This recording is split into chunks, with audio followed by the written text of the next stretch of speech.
Okay, welcome everybody.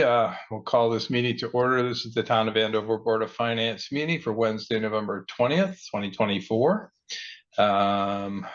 We will go ahead and recite the Pledge of Allegiance. I pledge allegiance to the flag of the United States of America, to the republic for and which it stands, one nation, under God, God, indivisible, liberty and justice for all. Okay, thank you. Second item is public speak. I do not see any members of the public. Eric, can you confirm? Is that what you all see? Nobody? That's correct. Okay. The only non-board member is Community Voice Channel. Community voice. Yeah. Okay, good. We'll move on to agenda item 3, which is changes or additions to the agenda. Does anybody have any recommended changes or additions? I do. Liz? Yeah. My name is spelled incorrectly in 2 spots. There's no H at the end. So in the first members present and then the adjournment, it's LOKIEC. LOKIEC. I before E. So I figure if we get that taken care of now, we have to revisit it again. Right? Yeah. I'm sorry. Correct. So in the meeting minutes, okay, yeah. We'll make that correction. Yeah. Yeah, so we can do that when we go to that agenda item. I think we can vote on it based on that change. Okay, and one more thing. Yep. I had a question about number 6, when we were talking about the hiring of the assistant community center person. This says the assistance hours will qualify for the MERS pension plan. I re-listened to that section of the meeting a couple of times, and I don't think that's exactly what you said, Eric. Is that what you said? Did you say that we are responsible for the director's MERS plan? Correct. Are we talking about in the meeting minutes, Liz? In the meeting minutes, right? That's what we're talking about, right? Let's take that up when we get to that section. When we get to the meeting minutes, yeah. Sorry, I thought that's what we're talking about. My bad. No, we're on number 3, which is changes or additions to tonight's agenda. The new agenda. Yeah. Got it. I'm sorry. So just as a matter of information, and I think most of you know this, but generally the way that this works is that the agenda has to get published in advance of the meeting.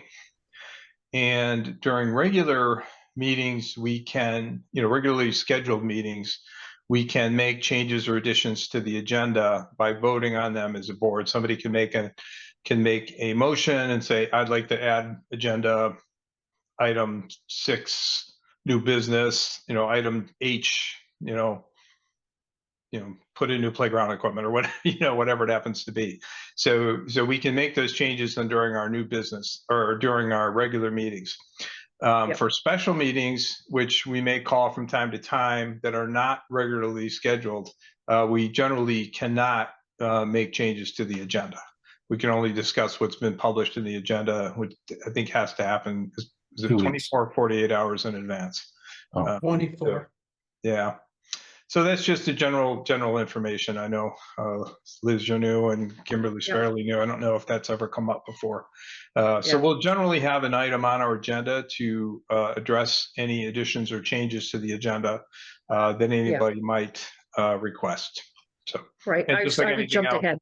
Yeah, we would have a motion and we would have a vote on it. So we don't necessarily have to do it if there's only one member that's at all interested in the topic, I suppose. We don't have to approve it, but generally we would, just for the sake of discussion. Okay, sorry about that. No, that's quite all right. This is all about learning how this works. So that being said, does anybody have any proposed changes or additions to the agenda?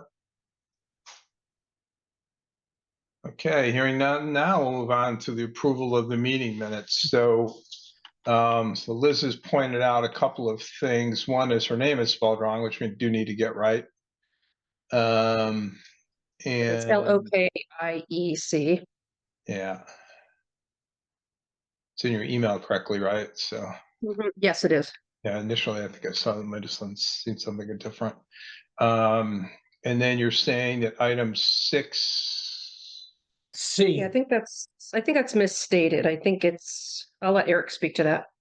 Sure. Item 6B, the Number two. assistant's hours is, what I said is she will always be kept under the 19 hours a week, which would obligate the town to pay for her entry into MERS. So what's written there is not correct. You could simply say will not qualify for MERS.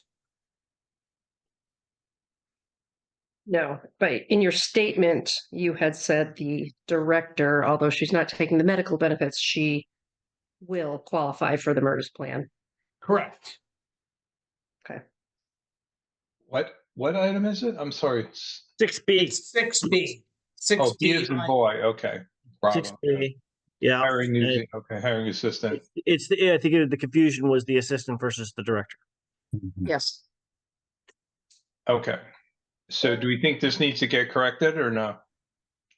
Yep. Okay, I would think so. it does. Okay. Eric, So oh, sorry. the- Mark, you go. so what, assistants should be replaced with directors?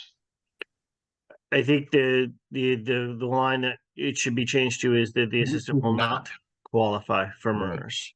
Right. If we want to put something in there about the director, that's kind of a new sentence, but the Okay, sentence okay, exists is yeah. talking about the assistant, and as we just discussed. Just change the word to not, or add the word not. Right. Okay.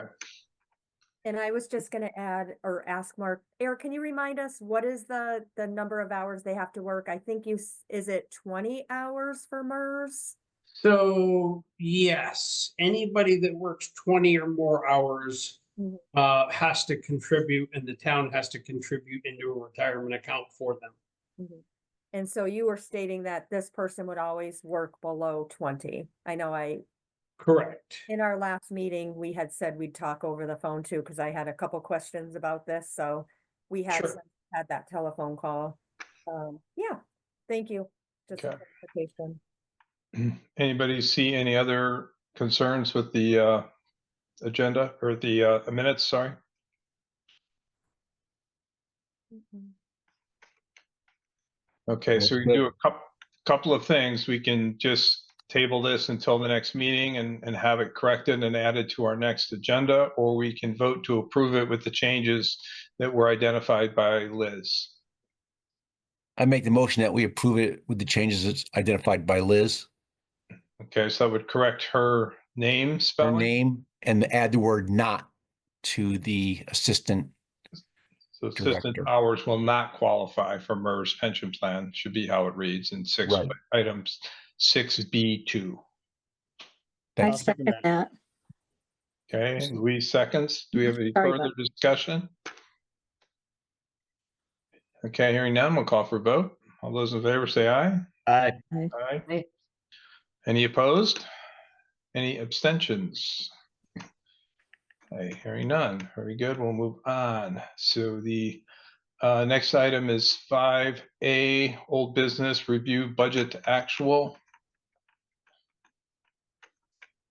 I personally haven't taken the time to look through this. Does anybody have any questions? Or Eric, is there anything we should be looking at that's of concern? No, at this point, there's nothing really of concern. The budget is in reasonably good shape considering where we are in the fiscal year.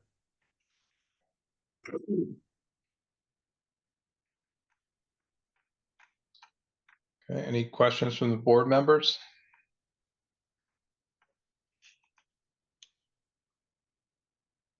Okay, hearing none, I guess we'll go ahead and move on. Well, 5B is the check register. Anybody have any questions on the check register? I had one question, Mark. Yep, Joanne? It might have come up at a prior meeting, but I did see one check. Maybe Eric could tell us what it was for Abby's contracting in the amount of Sure. 19,656.26 in October. Yeah. Sure. So we made a decision to do a bunch of late season shimming of our roadways. Abby is a contractor that we have essentially just a day price for. So we buy the asphalt and they apply it. So whenever you see a bill for Abby's, you'll almost always see another bill for AEN asphalt or occasionally Haynes asphalt. So we elected to do Cone Road, Juravati Road, and Skinner Hill Road before the plow season because they were all in really rough shape and we didn't get to it in the round of our chip sealing.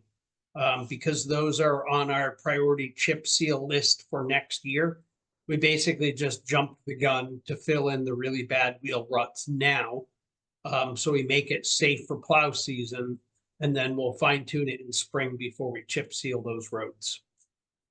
Is that the same contractor that does the chip sealing as well? No, Okay. no, for chip sealing, we tend to use the last time around we used Comer Contracting, but we've used a couple different vendors over the last 2 to 3 years. And what But was, probably we're gonna stick with Comer, but it's gonna depend somewhat on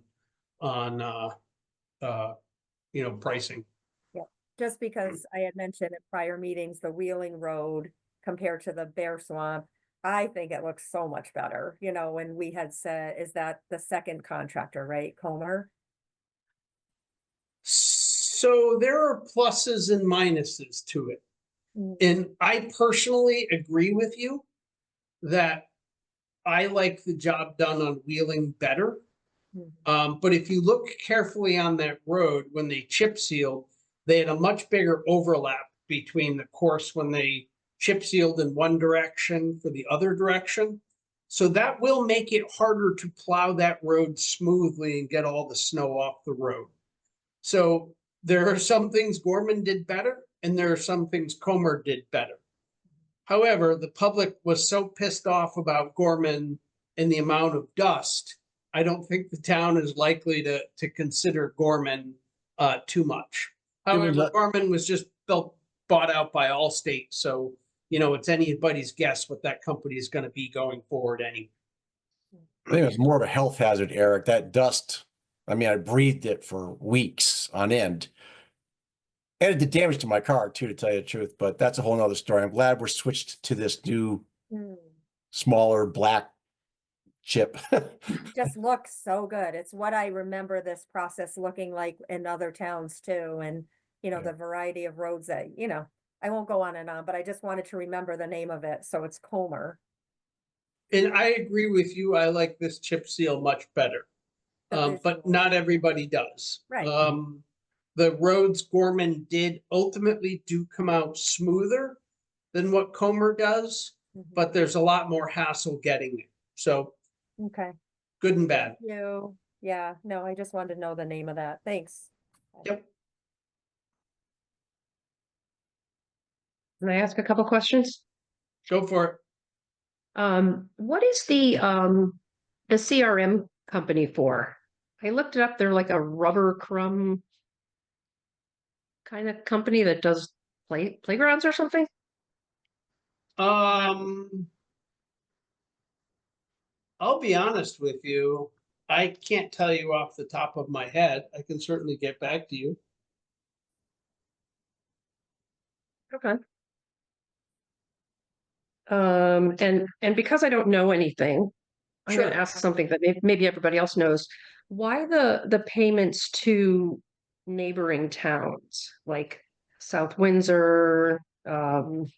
Mansfield. Kind of Mansfield was that? one. Mansfield was another one. I saw. Mansfield. Sure, I can Yeah. answer that because Andover's a really little town and Mhm. we sub out a lot of our operations to other municipalities. The payment to Mansfield is the payment for Eastern Highlands Health District. They're a 13 town health district that covers the town of Andover. That's our expense for the health district. South Windsor Gotcha. provides IT services to the town of Andover. Bolton provides our building official. We sub out athletic field maintenance to Hebron. We sub out animal control to Northeast Council of Governments. And those are all the ones off the top of my head. But yeah, that's what those payments are. Those are payments for services rendered to the town. Thank you.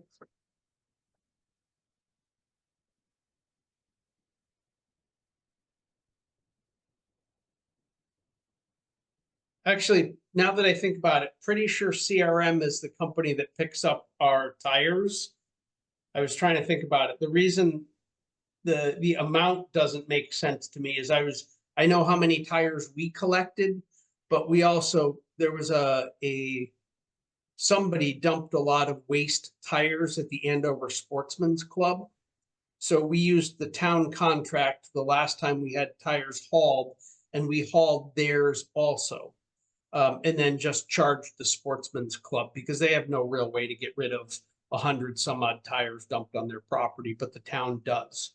So of that CRM bill, the town's portion was about 800. We back charged the Sportsman's Club, I think $407 for the tires that were dumped on their property. Okay. Sorry, I had to look that one up. Okay, other questions on the check register? I am gonna throw one more in, Mark, just so that, because I know we have a lot of new members and we've been bringing up different things that, well, not a lot of new members, but just might not have heard this question. The MRF payment, Eric, that I know was 13,992. Remind me, is that quarterly? That's not monthly, is it? No, it's I should look not back. monthly, Mhm. but I don't remember whether it's bi-monthly or, Okay. quarterly, to be honest. I can look back in our packets too to see how often. Yeah, I know I don't do that one. That one doesn't come through every single month. We Okay, don't pay that every month. that's good. What is that? What does that stand for, MRF? Municipal Employee Retirement Fund. Fund, yeah. It is the state-run retirement fund that the town has participated in since the 70s. So what is the difference between that and the MERS, MERS, as in Sam? Nothing really, That same was a name. Typo, yeah. Was it a typo? Yeah. Is it a Well, typo? it's actually referred to as both. Okay. There's no difference between those two acronyms. Okay. I don't remember the MERS. Okay. Okay, Sorry, any other lastly, just- questions? Yep, Yeah. go ahead, John. Just to follow up, Eric, and just to, since Liz had an interest too, isn't it, it's above 15% now, right? That's contributed per employee. Do you remember what or was it up to 18% at one point? I know we fluctuate every year. It got as high as like just over 18%. Yeah. It's backed off from that because the state of Connecticut renegotiated that whole package and the way cost of living was calculated Mhm. with the employee unions. So it's at around 15% right now. The problem is that, when it comes to budgeting, we don't know that exact number when we first set our budget. So sometimes they'll give us guidance, but that's not a firm number until they've crunched all their actuarial numbers essentially for the previous year and then tell the towns what the individual contributions are in the town's contribution. And it varies from year to year when they do that. We're hoping to have that in January, that number. Thanks. Yeah. Right, so can I just piggyback on that? So the 15%, is that 15% of the person's salary we pay? Okay, Correct. or whatever the percentage is. Thank It's you. always going to be a big number. It's a nice benefit for the employees. Yeah, I have a question on the safety marketing item. Go ahead, Luis. What exactly is that? Which one are you talking about? 11,779, 778, the $13,964. Oh, that is the company that does the line striping on town roads. Okay, And I think we had them do parking lots and a few other things. But that's predominantly line striping on roads, which is why we don't do a whole lot of that. Because epoxy striping a road and meeting the new state standards for reflectivity, it's really expensive per mile now. So, yeah. Was that part of the community centers thing as well, when you redid did the parking lot? So the front part of the lot where the community center is, that was all part of the original bid with the contractor. They were on the hook for doing the striping relative to that. When we redid the parking lot between the town and the garage, some of that striping is incorporated in that number for safety systems. Okay. Any other questions?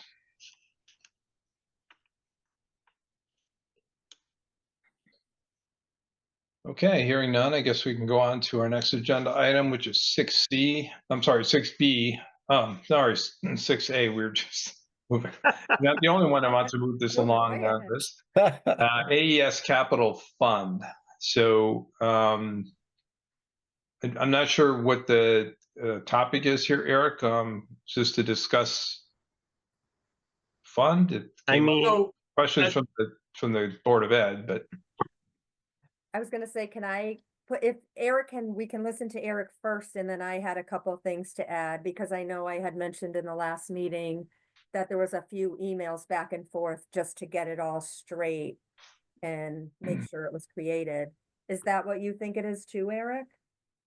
I'm not sure exactly why you wanted to address. I remember after the last meeting in my notes, there was something to add a discussion of that for this meeting. Currently, there's around $212,000 in that fund.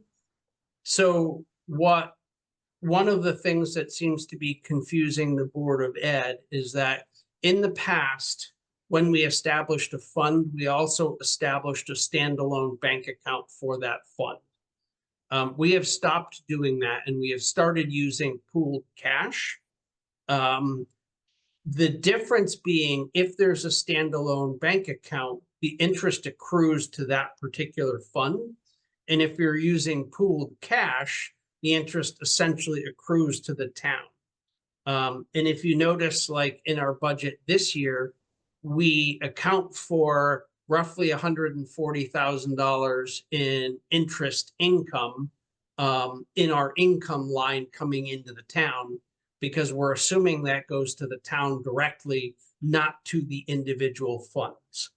The Board of Ed seems to think that that money should accrue directly to the funds, but that's a decision ultimately that the Board of Finance, I think, would make. And then that would be put in, next year's budget. If you want that money to accrue to all the capital funds, then we would do that, but we would reduce the income line item in our budget from its current 140,000, and that would decrease that line item by somewhere around $60,000 or $70,000. Because we would no longer be crediting the income to the town, we would be crediting it to specific funds. I wanted to further say, well, not touching on that quite yet. I know that that would probably present some questions, like you said. I was happy to see what Cheryl provided us. I was in the email with Mark. I believe you were on it too, where I know there's been a lot of questions that they wanted just to see an accounting that the money we talked about, the total you just said, the 212, 431, I believe it is, that they can see the balance sheet or whatever that Cheryl provided. There was a lot of talk to make sure that the couple things, the one we had created and then funded with 100,000, plus whatever they had returned for the parking lot or the basketball court, whatever was happening, didn't get done, just to see it in one spot. So I'm hoping that Cheryl answered, the Board of Ed questions as to having that all in one place. The other thing she did mention, and I don't know what the Board of Ed will decide on this, it's hard to, Cheryl has it correctly named, so that it can see AES Capital Fund.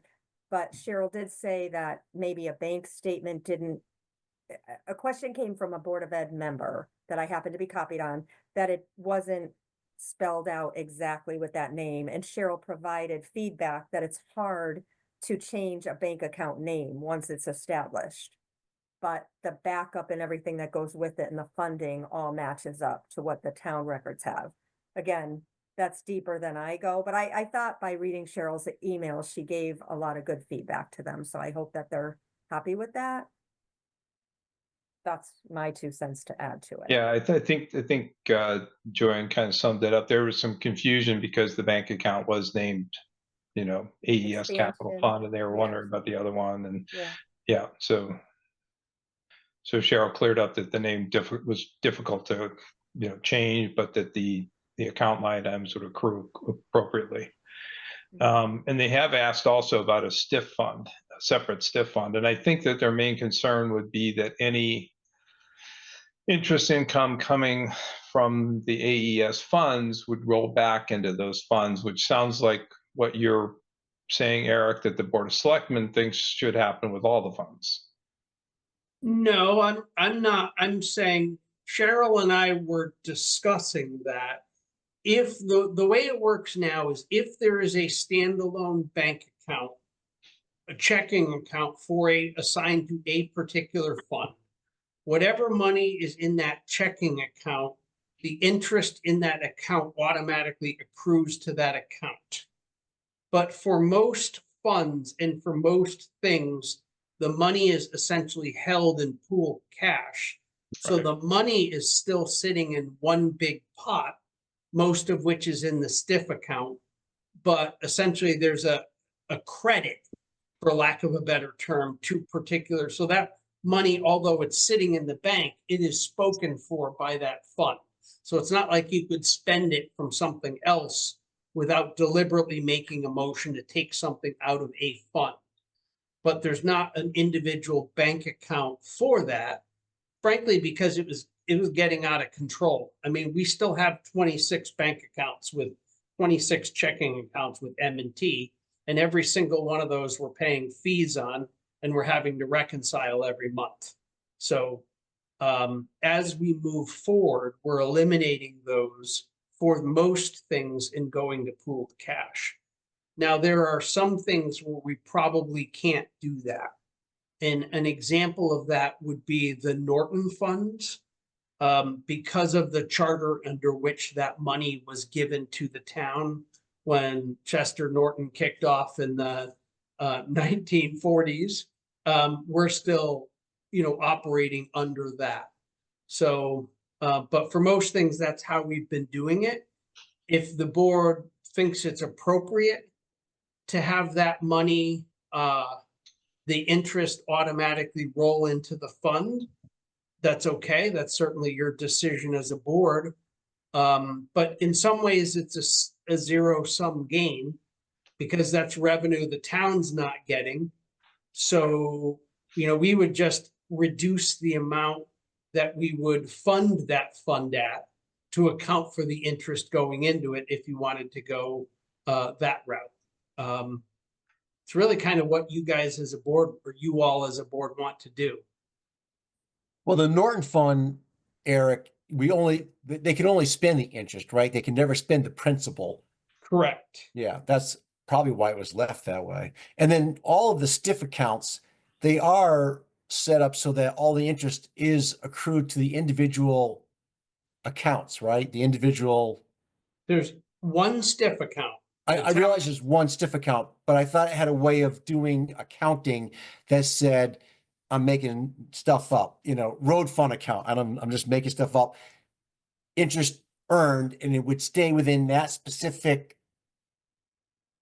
You know what I'm saying? Like, there's a lot of different funds Right. within the STIF, and the interest would be allocated correctly to each one of the different line items, I guess. We certainly could do that if thought that that's what is we were what you doing. want to do as a board. As in general, we haven't been doing that. Oh, We've only been accruing the interest if there's an actual separate bank account for that. Okay. I kind of see what Bill's saying too, because I feel like I've heard discussions and I wish I knew which meeting, whether it was ours or at the Board of Selectmen, that we were going to be putting the interest in the different funds. Yeah, I I thought, feel like I'm not pulling it out, and now I feel like we're reverting back to not with Eric's assessment of it. But it's good for us to bring it up and see what we want to do, or if, when that comes before us. Cause it kind of makes sense to have it. I mean, I know it's a lot of work, but even if you have it all in that one stiff account, but I thought that Cheryl had said there's the separate funds that she lists, and then she was able to pull out the interest. that's what I remember. There was Yeah, a, and I feel like I do too, Bill, so Yeah. I'm with you on this one. I don't want to revert all the way back to what Eric is sort of describing right now and saying we hadn't discussed that yet.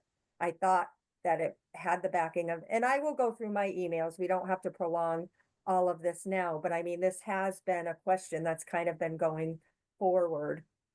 He has the more direct line to Cheryl, but I feel like we've heard that before. the other question I had, Eric, was on the rest of those 26 various separate accounts, what is stopping us from, other than like the Norton Fund, why aren't we moving all those accounts into the stiff fund as quick as possible so that we earn a lot more interest? Well, so that's a good question.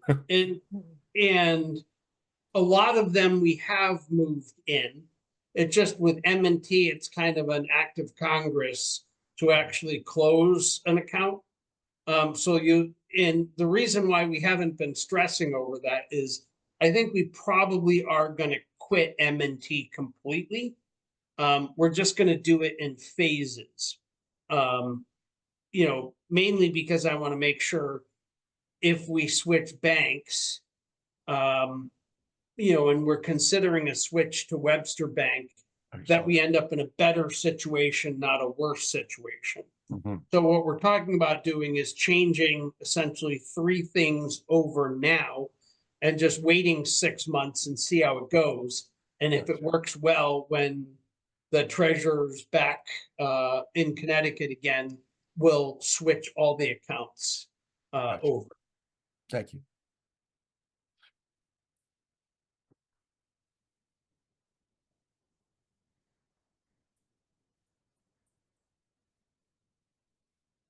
Any other questions about the capital fund or other discussion? Yeah, we'll probably need to revisit this, maybe in the new year. Make sure we have clarity that everybody's on the same page. So maybe it accrues during the budget season. That would be a good time to make it clear what we would expect to happen. Okay, so if nobody has anything else, we'll go to 6B, which is to review the policy on nominations for the chair and the vice chair. So if you remember, I brought this up last meeting. I had gone back and looked, and I said, oh, we had voted at some point to do an annual nomination and selection of the chair and vice chair for the board. That was in August. And there may have been a reason we kind of picked that time, or it may have just been because it came up there in that time. We haven't done it, we didn't do it this year. So one thing that I would propose is that we consider changing the timing of that election to the first meeting after the election cycle. So maybe, first, typically that would be the November meeting, right? So if we do it then, it gives the new members an opportunity to vote in that selection of the chair and the vice chair.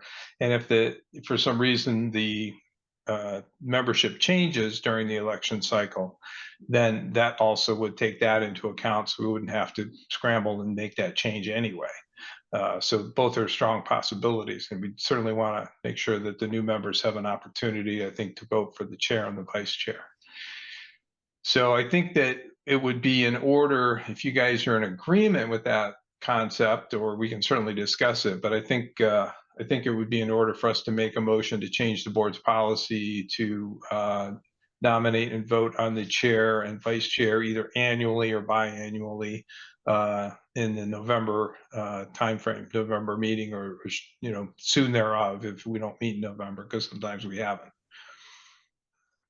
Anybody have any thoughts on that?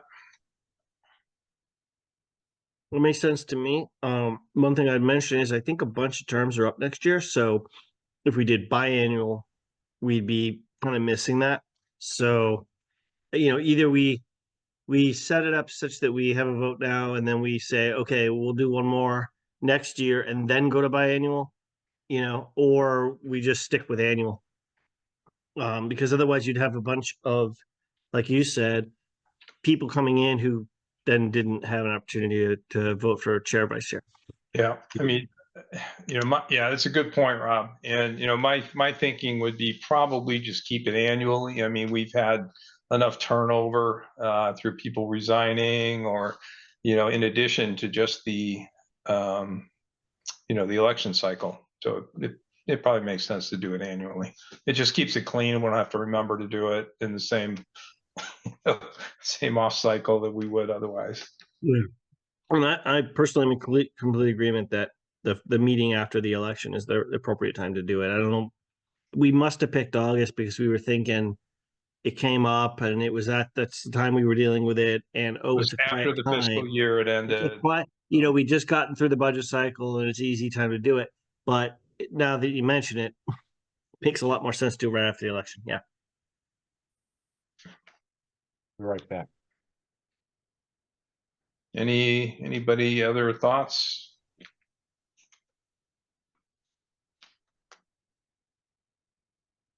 We can go ahead and make a motion. Then I would, I'll just, normally the chair doesn't motion that much, but I would say I'll go ahead and make the motion to change the board's policy on the nomination and selection of the chair and vice chair to the November meeting or the next thereof, if that's not held,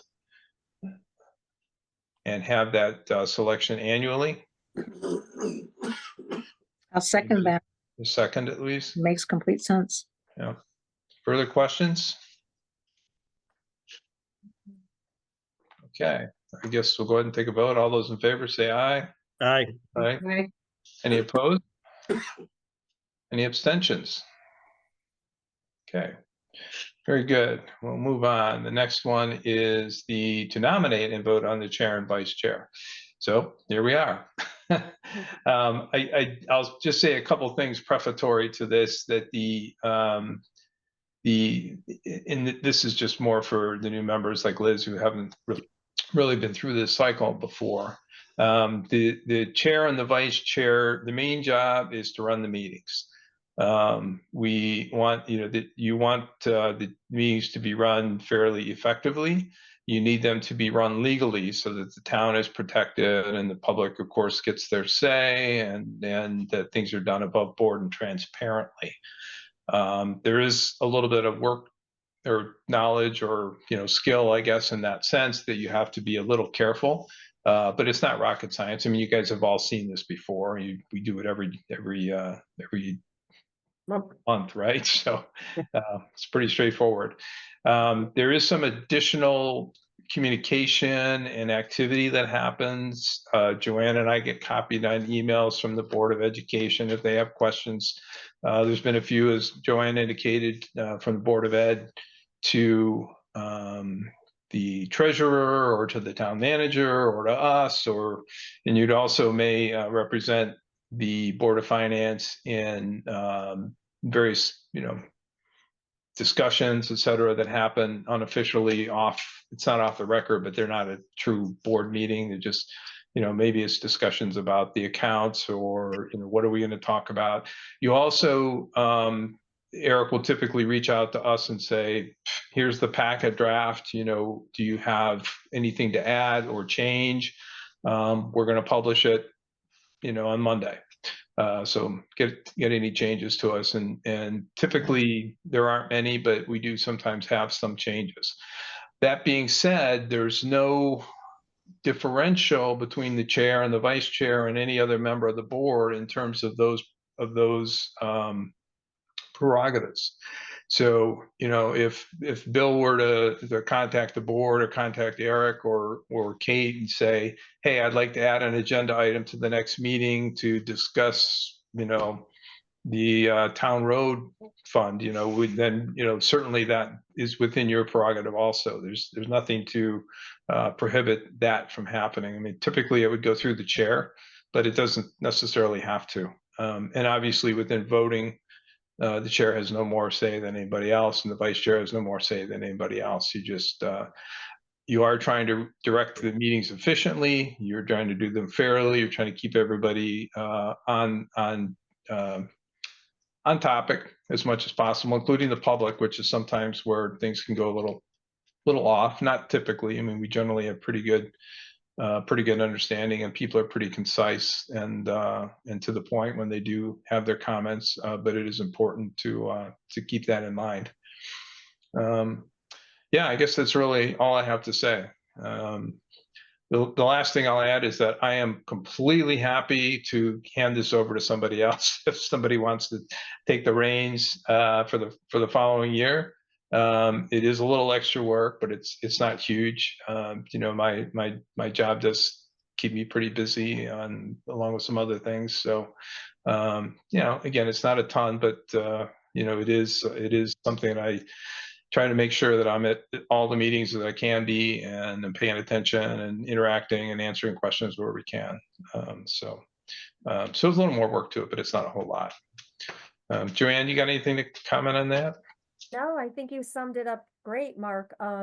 It's good to be involved and be, focused on things going around in town, I think, just so that we can bring, the vice chair and chair and all members can bring points to the Board of Finance meetings and stuff like that. I do think it might be, I would lean more that it's nice to streamline the topics that we want to put on an agenda through the chair like we have been, or vice chair, but this is the first I knew that anyone could, go straight to I understand that that's a good idea to keep open communication. I just think it's kind of nice to streamline it a little bit to see, what topics we were going to cover that month or whatever. That would be my only thought, but if, you're saying that should be open to everybody, I think that they kind of send things to us and then we kind of get together and put it in. I know you had suggestions last time. I had, several questions last time, and one made it to the agenda. That's all. Other than that, it's a group effort anyways. Yeah, I would agree with you. That's definitely a more efficient way to run things. Then you have Yeah. everybody on board, and sometimes I may say, well, maybe that's fits better under this topic, and we Right, work that's it out. And of course, we always have the opportunity on regular board meetings to change the agenda. Excuse me, Exactly. change the agenda. So. Mhm. Yeah. Generally, it would be better to go through the chair or vice chair, honestly, just because that way Eric's not getting, hit from 4 different people. I mean, typically we don't add a lot. It tend to be a very repetitive agenda lineup, which you've seen. Yeah, that was it. Yeah. And I think in terms of the process of nomination, you shouldn't wait for somebody to nominate you. If anybody would like to volunteer, or is interested in doing the job or willing, go ahead and speak up, because, I'm not going to nominate Bill if I really think he doesn't want to do it, for example, although I may nominate him anyway. I don't know. Well, just to be clear, Mark, I know you're being very gracious about it, but you are willing to stay on if you were chosen, correct? You would serve. I would, yeah, I would, either as chair or vice chair, I'd be, but I'd be happy to, probably more than happy to turn it over to somebody else. But I would certainly be there to support in any transition. I just happen to have had some background in, Robert's Rules of Orders, et cetera, that, in parliamentary procedure, which kind of is helpful. And I went to a training class for the CCM, the Connecticut Conference of Municipalities, to put things on. But I still have that book that they gave us, that folder and that data, and I'd be happy to hand that to somebody else to take a look at. So Mark, like again, like Robert said, you do have a good way of running a meeting, you know all the rules and all of that. We're all adding, knowledge. I'm certainly happy to, continue if that's the way it goes in my role as well. So I'm gonna go ahead and nominate you as, the chairperson. But I mean, again, whoever, people are willing to step up if you can't make it, I think everyone's shown that they're available or, willing to step in and pinch hit or whatever and run meetings, but you have a nice way of doing things. You present it well. Yeah. And so I'm gonna go ahead and think- nominate you. I think as you heard chairperson. Kat's well, so I'm gonna second. All right, I was the second, but go ahead, Rob, you got it. Is that because I happen to be holding a cat, or did you? Oh my goodness, didn't see the cat, but Yeah, new kittens. that's they're on all over. point, right? It's either there. this or they're on the there it is. keyboard, so See, I'm trying to these are the avoid the key. skills that you need. So we have, Okay. Are we doing nomination for chair, vote on chair, nomination for vice chair, vote on vice chair? Yeah, I would do chair and vice chair separately. Okay. So just- any other nominations for chair? We have one from Joanne. Does anybody want to second that nomination? Rob did. Okay, did. sorry. Okay. I had to make a joke about it, but I did. Yeah, that's right. You did. I'm sorry. Okay, thank you. Any other nominations? Looks like it's you, dude. Bill? Oh. He's shaking his head. Oh, okay. I've ducked it for 10 years. Okay. All right. Well, I guess hearing none, any Here's- discussion? All right, we'll vote. All those in favor, say aye. Aye. Any opposed? Any abstentions? I will abstain. All right. Thank you, I guess, for your vote of confidence. Not sure it was the outcome I was really looking for, but Aw. that I am willing to do what I can. Okay. Thank you for your leadership. That leaves Thank you for the your service. position Thank of you for your vice leadership, chair. Rob. So I'll nominate Joanne. I think she's done a great job I'll second that. as vice chair. Okay. Joanne, you are You accept the right. nomination? You're good to Yeah, I go. would definitely, I love the role of vice chair, and I'm happily accept it, so no problem, and I'm happy to step up when Mark's not available, that kind of thing. I didn't want to say too much while I'm nominating him. No, thank you. I'm Yeah, happy to do that. Yeah, it's worked pretty well. I mean, Joanne's obviously spent a lot of time keeping in close touch, more time than I've spent certainly to keeping in close touch with the other boards and what's going on. So I think it's worked out pretty well. Okay, other nominations? Maybe we should have a vice chair so we can kind of pass the baton down the road. All right, hearing none. All those in favor say aye. Aye. Aye. Any opposed? Any abstentions? Do I abstain or, Typically you would in yeah, your so I'm thing, but abstaining. It'll look good in the minutes. Don't worry. if it was a tie vote, we'd ask you to break the tie, but typically you would. Yeah, and just one thing I should mention too is just it's just more tradition than that the chair of the boards, who's ever chairing a meeting, typically is not the person who would introduce motions. No reason you can't technically, but that's why I don't do it very often. It's appropriate and it gives the other board members an opportunity to make sure they have their say and state things the way they want them. So that way you're not staying away from the chance you're dominating the proceedings as well. Right. But there's no Okay. procedural reason you don't have to do that. Yeah, right. Okay, well, thank you, everybody. We'll move on. The next item is 6D, review changes to the town charter. I don't know if we have them in our packet. Don't think we, No, I don't. I think we have Eric's recommendations for what to do about yeah. So if you want, I can share my screen with the Yep. sections, the new sections. Yeah, why don't you go ahead and do that, Eric? Sure.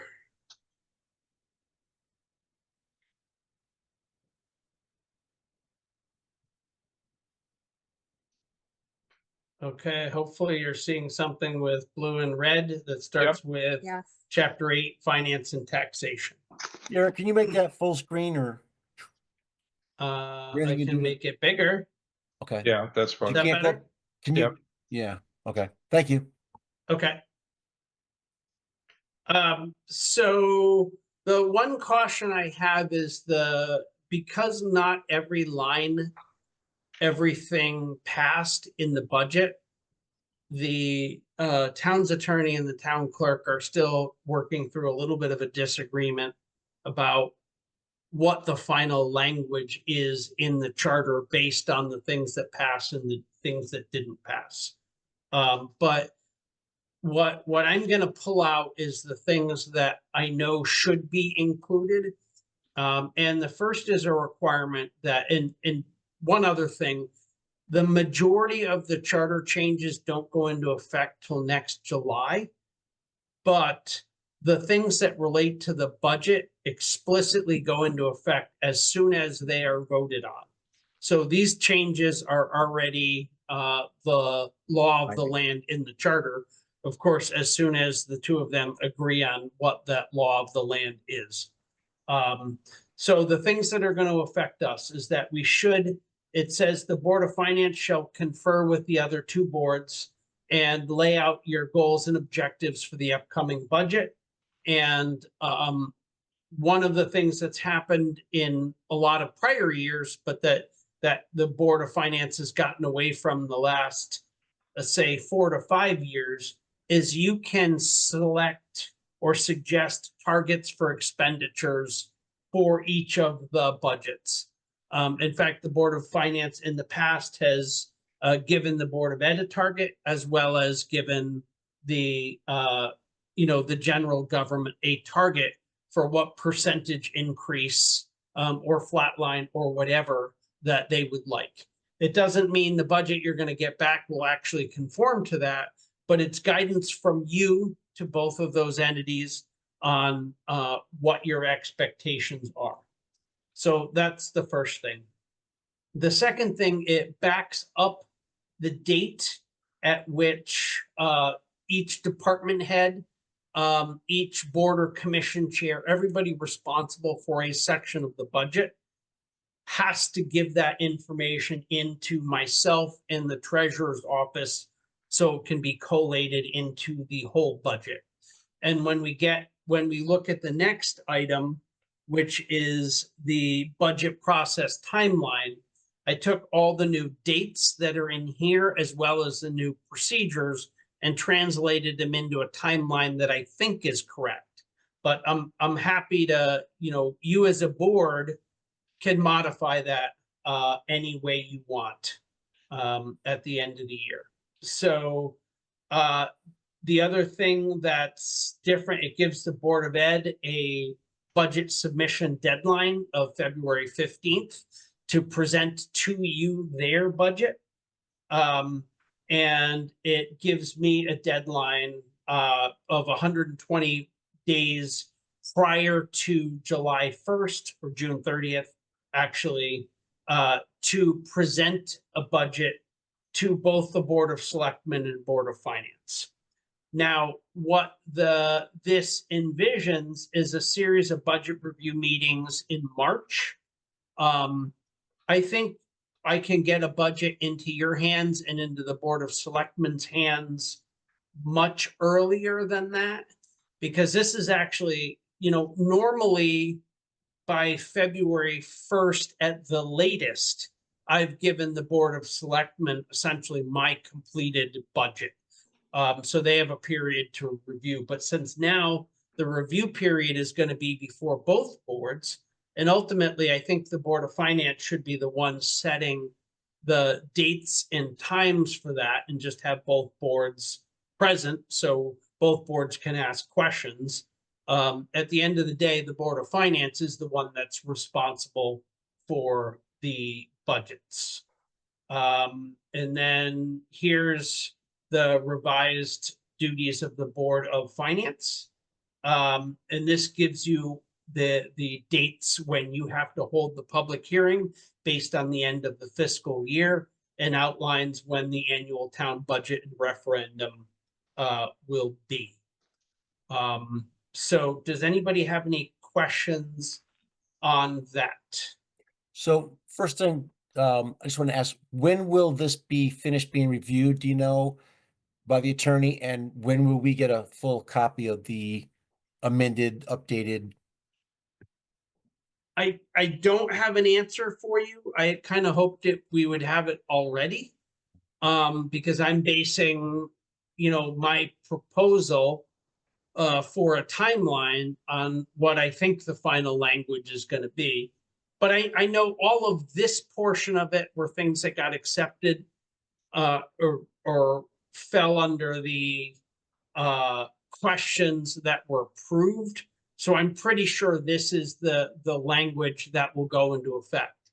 What wasn't made mandatory is the quorum requirements for the annual budget are still in place. And the language that it would go automatically to referendum did not pass. So that's where they're trying to work out the differences between the revised language and what things passed and what things didn't. If that makes sense. Yep. So if I understand this correctly, I mean, it accelerates things slightly from where we've done it in the past, but it doesn't seem like that drastic change. The big thing that we're going to have to do is coordinate with obviously the other boards, and that's coming up in our agenda. We're going to talk about that in a bit. But long story short, I'm thinking about last budget cycle. And I don't remember exactly when AAS presented their budget to us, but the deadline that's now specified doesn't seem unreasonable. None of this seems undoable. My only concern going into all of this was whether we were compressing things so much that we'd be struggling to get through everything. But, it's done now and we're going to make it work. So Right. I mean, I looked at your schedule. I mean, it seems reasonable enough to me. Yeah, I think what I proposed leaves you, even if you only do one meeting a week, still leaves you 7, budget workshops to review parts of the budget, which in most years seems to be as much or more than what the Board of Finance normally does. Yep. Yeah, we usually do. I feel like we do basically there's a 2-month stretch where we have a meeting a week. Every week. Between our regular meetings and our workshops, and we get through everything in that time. And that's holding to our attempts, and thank you, Mark, for this, to keep our meetings to 2 hours at a shot, because we had that one year where we went till 11:30 at night and it wasn't good. But if needs be, if at the uttermost extent of need, whatever, we have to have a longer meeting, so be it. But I like the idea of just it does seem like a good idea to get this stuff in front of everybody as soon as possible. Eric, you've done a good job in the past of collecting everything and getting it to us and keeping us informed. So I think we'll make it work. The other thing I think that what this basically does is it has joint budget meetings between the Board of Selectmen and the Board of Finance. So a lot of the time that Eric spends, explaining and going back, and then the Board of Selectmen, he's explaining the Board of Selectmen's position to us, and probably explaining the Board of Finance position, occasionally the Board of Selectmen. And, this way we're doing it generally all together. And so there's going to be some benefit there that we accrue. Yeah, Joanne? That you're hitting on what I wanted to just clarify too. So we will be doing the majority of the meetings together. So that part does make sense. We'll all be hearing it firsthand rather than, I would attend all of those meetings too, like, and so did a lot of other board members. And then we'd come back and hear things and maybe we'd do a little corrections like, no, I heard it slightly different. So that does take away everybody would hear things firsthand. But this still, I know maybe I'm getting ahead of our agenda too, and I apologize. Will there be an ultimate meeting at the end where it is just the Board of Finance when we get down to all of, is that what this all? But I think the public hearing is really a Board of Finance managed meeting. And then the Board of Finance measure exactly what I would say that. Yeah, I'll get to it in a sec. But yes, so once you're done with the review, Mhm. you're responsible for coming up with ultimately, you're responsible for reviewing the budget estimates, essentially the reading between the lines. What really should be happening is the Board of Finance should be setting a meeting schedule and inviting the Board of Selectmen to attend. You know, they may or may not attend all of the meetings, or some of them are only the ones in the beginning, or I really don't know. But ultimately, the decision on the budget as a board is yours. And then what you are required to do is you are required to hold a public hearing once you've come up with your recommended budget. And then after the public hearing, you publish a final budget that goes to the annual town meeting. The only real difference is the time frame for that has been shifted up a couple of weeks based on when when the final referendum will be. Mhm. And Eric, I think I know the answer to this. I just want to make it clear for myself and maybe other new members. Even though there may be joint meetings, if there are things to be voted on, things of that nature, that is still the Board of Finance. The Board of Selectmen, while we're going through the budget process, doesn't vote on. I think that that's not really clear, Bill, honestly. That's something that I am concerned about the language there. So what I would say is, as Eric said, ultimately it's the Board of Finance's job to come up with the recommended budget following the public hearing. So typically what we do is we've settled on a budget, more or less. We have a public hearing. At the end of the public hearing, we will make any changes based on that, or we will vote on the budget and pass it onto the town meeting. But the language, the way that it's written, really isn't clear about who, where the final, who gets to vote during these meetings as to what the recommended budget is. Well, that's got to be cleared up. Yeah, Yeah, that's really pretty quick. scary too, because I Because- didn't hear it that way when it was And that- presented. Yeah. That goes to Joanne's point about whether we have that final meeting of our own Mhm. to, if we have these multiple meetings with the Board of Selectmen, and then at the end of the day, we have our last meeting and we make our decisions ourselves, then that preserves our role. If this changes that we're going to have a multi-board decision-making process, well, that changes things rather dramatically. It also makes the meetings potentially much more unwieldy. Very So unwieldy. Well, That was I my will say concern. that there is nothing in this charter language that prohibits us from having a final Board of Finance only meeting. It just says there shall be budget review meetings in March, which shall be joint meetings of the Board of Selectmen, Board of Finance. I think if we look at that in good faith and say, okay, I don't think the Board of Selectmen is trying to, take over our role. It's just they think it would be good to coordinate, and I agree with them on that. Yeah. Then I think we'll be okay. I think, though, that we should, in fact, make sure that we schedule one Board of Finance only meeting right before we go to public hearing. Yeah. But That's I'm my just take. saying, like, in the case of a motion, let's just talk about the board or the new director or the community center. There was a lot of discussion and motions made concerning what that salary would be, let's just say.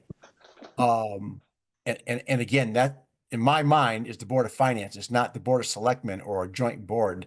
Those decisions are always, as the budget's being heard. It's nice to have their input, but in my mind anyways, I can't foresee them actually having votes. Well, Motions. Well, Mark, I just want to get this question in. What leads you to believe? Where are you seeing because that, especially That's with huge. you value your opinion on this. Where are you seeing that they might get votes and things like that? What exact line leads you to think that it's not clear? The D with yeah, right there in front of us. I mean, it's not no, that I clear. just wanted it to be literal. Yeah. It was Yeah. stated in that review meeting that Jeff McGuire held that I believe it was stated, the Board of Finance is the town's board that makes the financial decisions, which leads me to believe the voting and all of that there.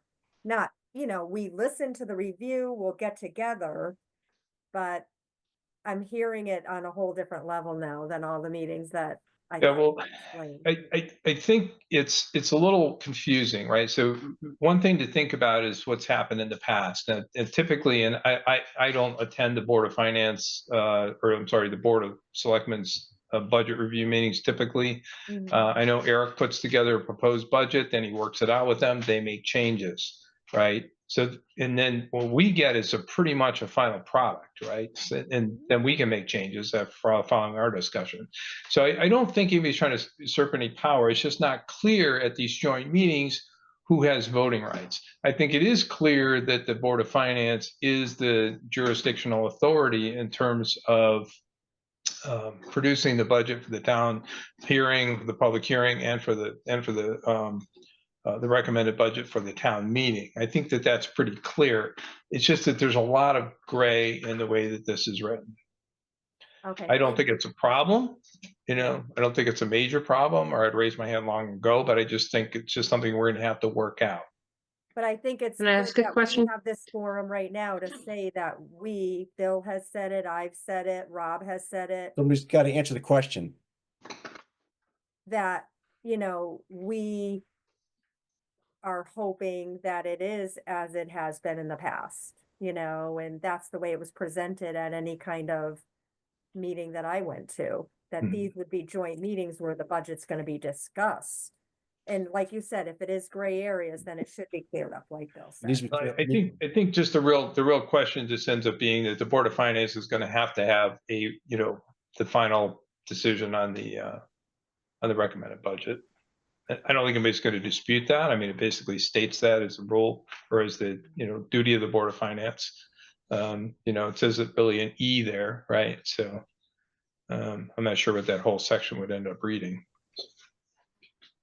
Can I ask a question about getting back to D again, real quick? Yep. At the end of D, it says a quorum of at least one of the two boards is required, to conduct business. Mhm. Does that mean to just simply hold the meeting and discuss? Yeah. Discuss Yeah. it, or in order to vote? Well, Would there be? Have the meeting at all, you have to have a quorum of either board. You have to have. yeah, so Either board. conducting business can just be reviewing the budget figures. It doesn't necessarily, if you had 3 Board of Finance members and 2 Board of Selectmen members, you would not be able to hold a meeting because you don't have a quorum of either board. But if you had 3 Board of Selectmen members, in theory, that's all you need, right? Hopefully that's not kind of how it rolls. And I think that the language it's vague, but and a little ambiguous, but I think it's not unmanageable. I think we just have to get with the spirit from which it's intended. So, but it's a little, it's not really clear, who sets the meeting dates, who chairs the meetings, who has voting rights in these meetings, so those things were not well thought out in terms of this language, and it might have made it too complicated to do that. But it is kind of what we have, and I think it's one of these things we try and we see how it works out. If we run into problems, we may have to think about change.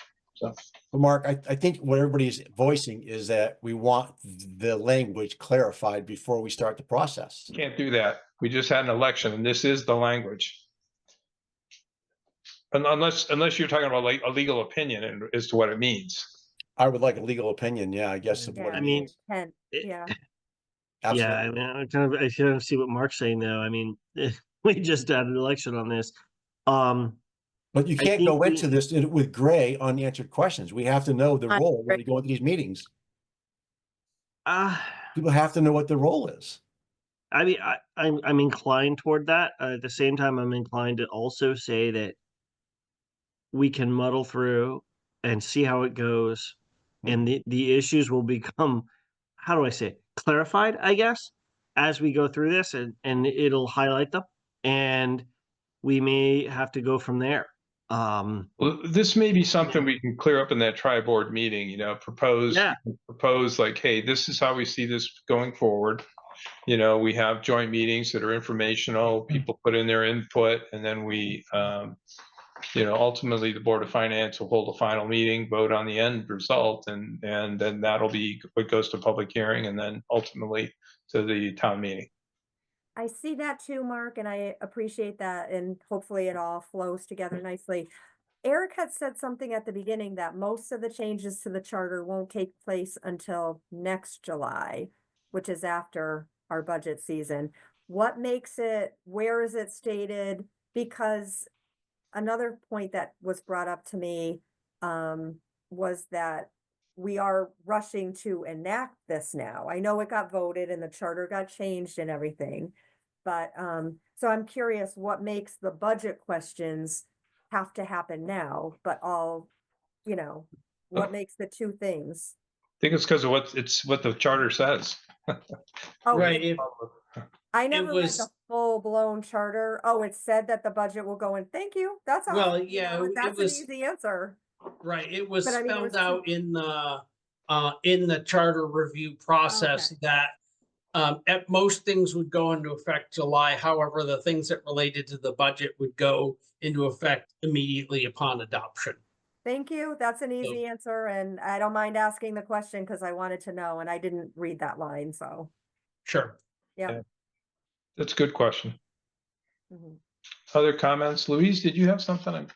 Or was that Liz earlier that she's asked it? Nope, you answered my quorum question. I was actually gonna answer what Eric just said, because I remember him saying that the budget changes go into effect right away.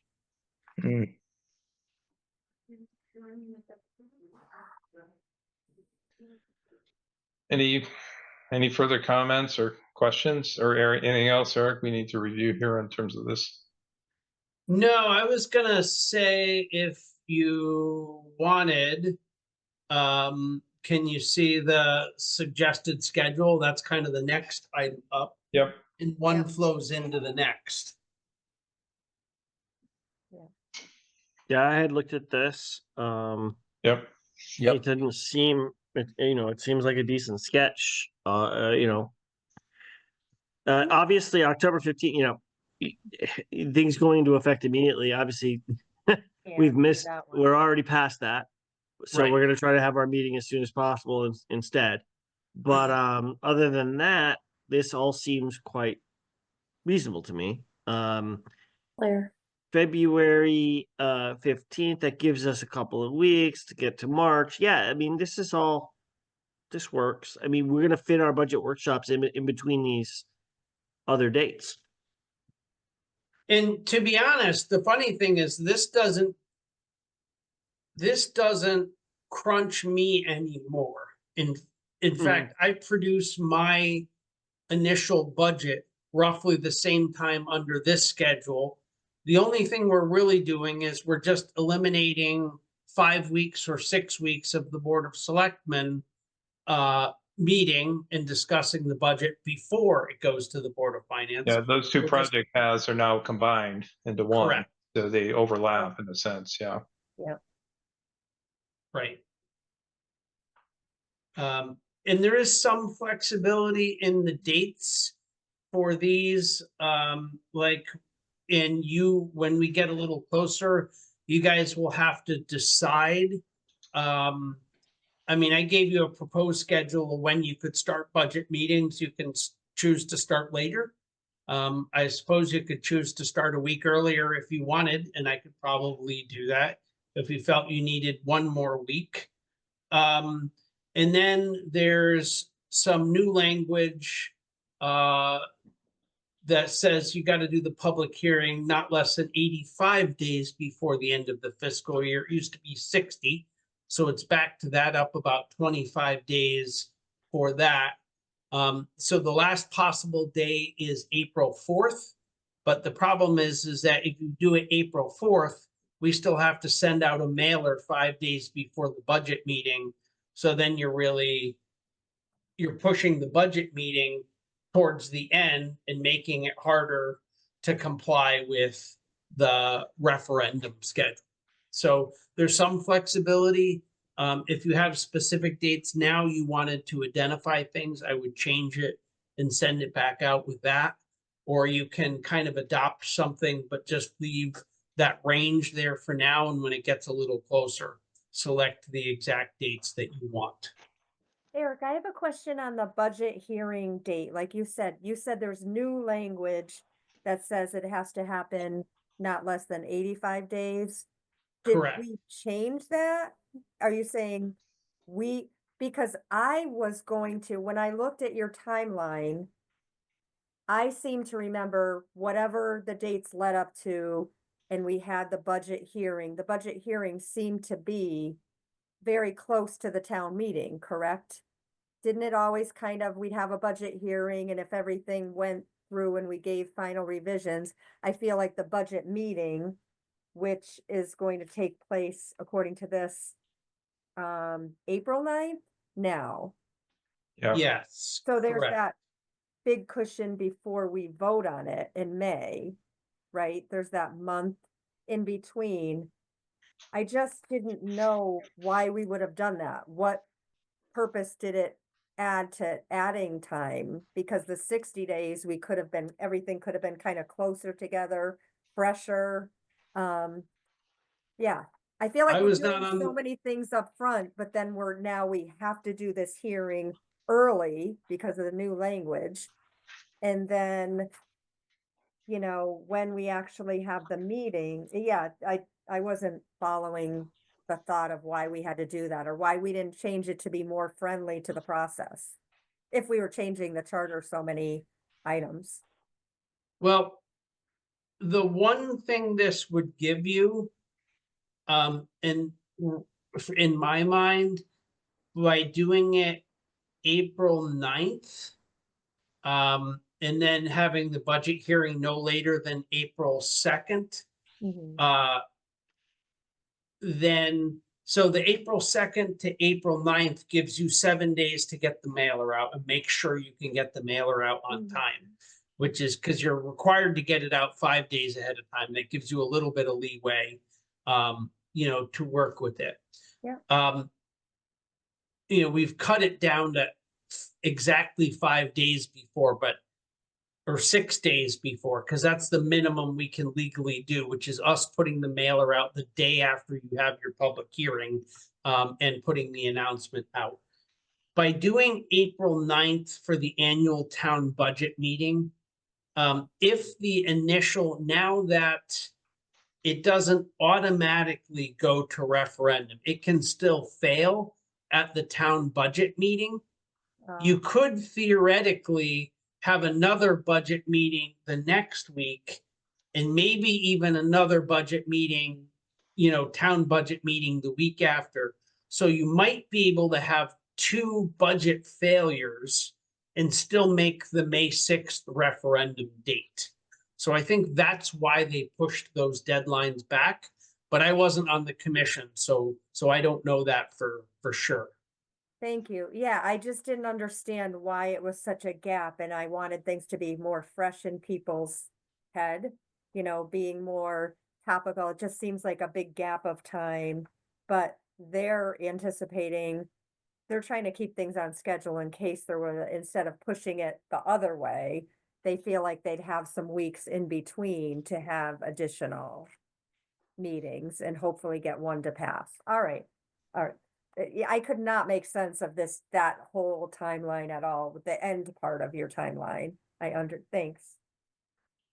Yeah, I had to break out a calendar and count the days for each step, to figure out where it would fall. Because they refer to different things by dates or by specific date ranges.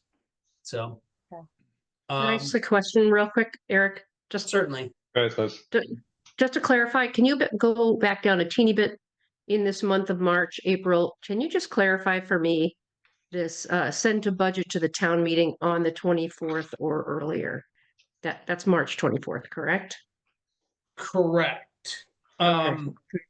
So, because it has to be 85 days before the end of the fiscal year, 85 days before the end of the fiscal year is April 4th. So that sets the last possible day for a finance board public hearing. But as far as I know, I think that's like a Sunday or a Saturday. So you're probably not going to hold the budget meeting on a Saturday. You're probably going to hold it on a weekday, so Right. that's the week that you would hold it. I just wanted to clarify that that was actually March, because I was assuming it was, but I didn't want to assume it and then find out that I shouldn't have assumed it because it was wrong. So Right. March 24th. Okay, Correct. all right. Thank you. I have a question as well for the Saturday.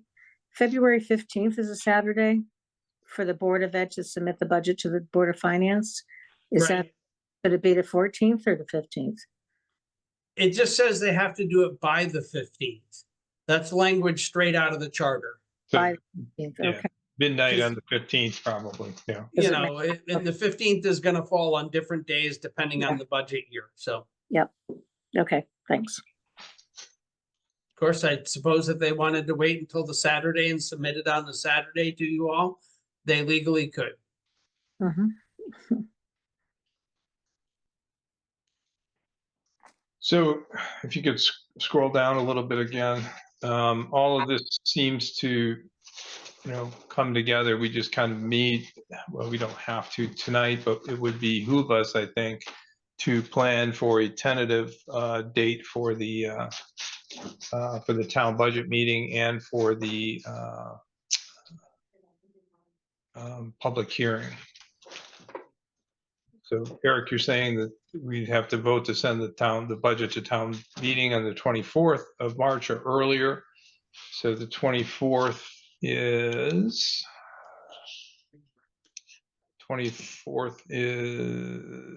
a Monday.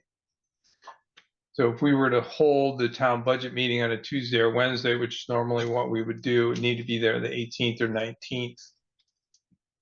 Well, hold on. So Wait, yeah, I don't. where that's not quite correct is what I meant to say is you would have to vote to send to go to your public hearing. To the public hearing, so not the Right. town meeting. Okay, yeah, I Yeah, was, you have to put a Yeah. budget to the public hearing, not to the town meeting. So I that's just an opened a error on my calendar and part. it seems like, yeah, that was too much. Okay.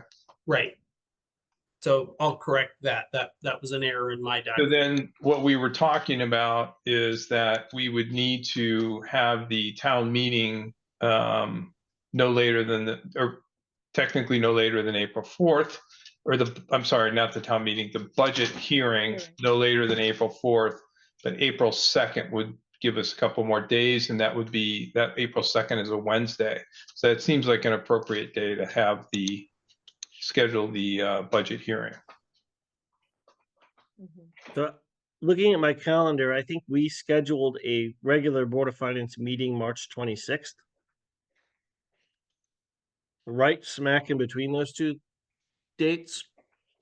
Yeah. I don't know if we want to do something with that or leave it, Well, but just honestly, bringing it that's up. probably a good meeting by which we finalize the budget based on our discussions with the Board of Selectmen. We finalize the budget to be discussed at the town meeting the following Wednesday, which would be April 2nd. Right. And then Yeah.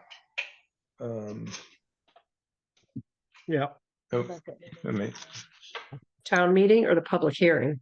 Public hearing. Public hearing. Hearing, right? Hearing. Public hearing on April 2nd, the town meeting on the 9th. So Board of Finance meeting on the 26th, public hearing on the April 2nd, and town meeting on April 9th. That's what this sounds like, right? Mhm. Correct. My thought is, do we have to set those tonight, Mark, or we make sure that they all make sense, and if everyone's in agreement that they want to set them, I'm thinking, can we just, make sure all of this all makes sense, and then we just set the dates next month? Keeping Yeah, this we in can. I mean, this is just a, I this mean, is since just a it's guideline. December and this all just passed and we're kind of dealing with all the, Yeah, getting all of our, yeah, this isn't committing us to anything. So we can just, okay, I think we can just verbally have stated that this is it. But I do think there's value in giving the other boards basically an idea of what we're going to do. We can do that verbally, or we can, I think it's great that we're discussing it. It makes sense. I thought we were setting it in stone right now, and I was hoping we could do that next month if. No, I think there's nothing that has to Okay. do that, Oh, okay, thank you. And please review the charter and review this. Because I looked at it and I think I got all the dates that corresponded to the Yeah. charter changes.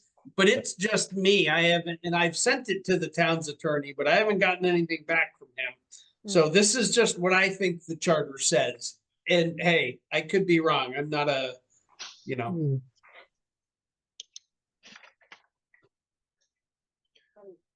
Okay. think it's great to state it verbally, maybe just all of us go over it one more time and, just make sure. Absolutely, and we can adapt as needed, we have time. I think in January, we need to set our meeting schedule with the Board of Selectmen. We have time. We don't need to do that right away. Just sometime in January, find a time that's amenable to them. Again, then maybe that's something that can discuss briefly at the tri-board meeting, although we have a lot of things going on there. Sounds good. Okay, well, that sounds like we've covered the changes to the charter and the budget process timeline. Any further questions or comments on those? Okay, so the next agenda item is 6F, which is the tri-board meeting date and agenda. I think you all have seen the emails, mostly from Joanne, asking about dates that are available. Originally, the 3rd looked like a good date, but the superintendent can't be there, and the Board of Ed certainly felt that was important that she be there. So then the 4th was proposed. Sounded like for most of you that was a possibility. Again, it doesn't have to be everybody there. Attendance would be helpful for sure. This is our Yeah, opportunity to kind of get together, air out any issues, and discuss any, probably discuss the budget timeline. Tell them kind of what we're presenting. Maybe we can, as Eric said, suggested, we can give them some targets, and I will say that I would hope they wouldn't come up with anything more than 2 or 3% increase. But there are some things outside of our control. I think you all also saw that thing about the potential grand list for the automotive taxation grand list changing too. So Was it just automotive or was it also your property, your house? it's mostly automotive. The way they're valuing the automotive. I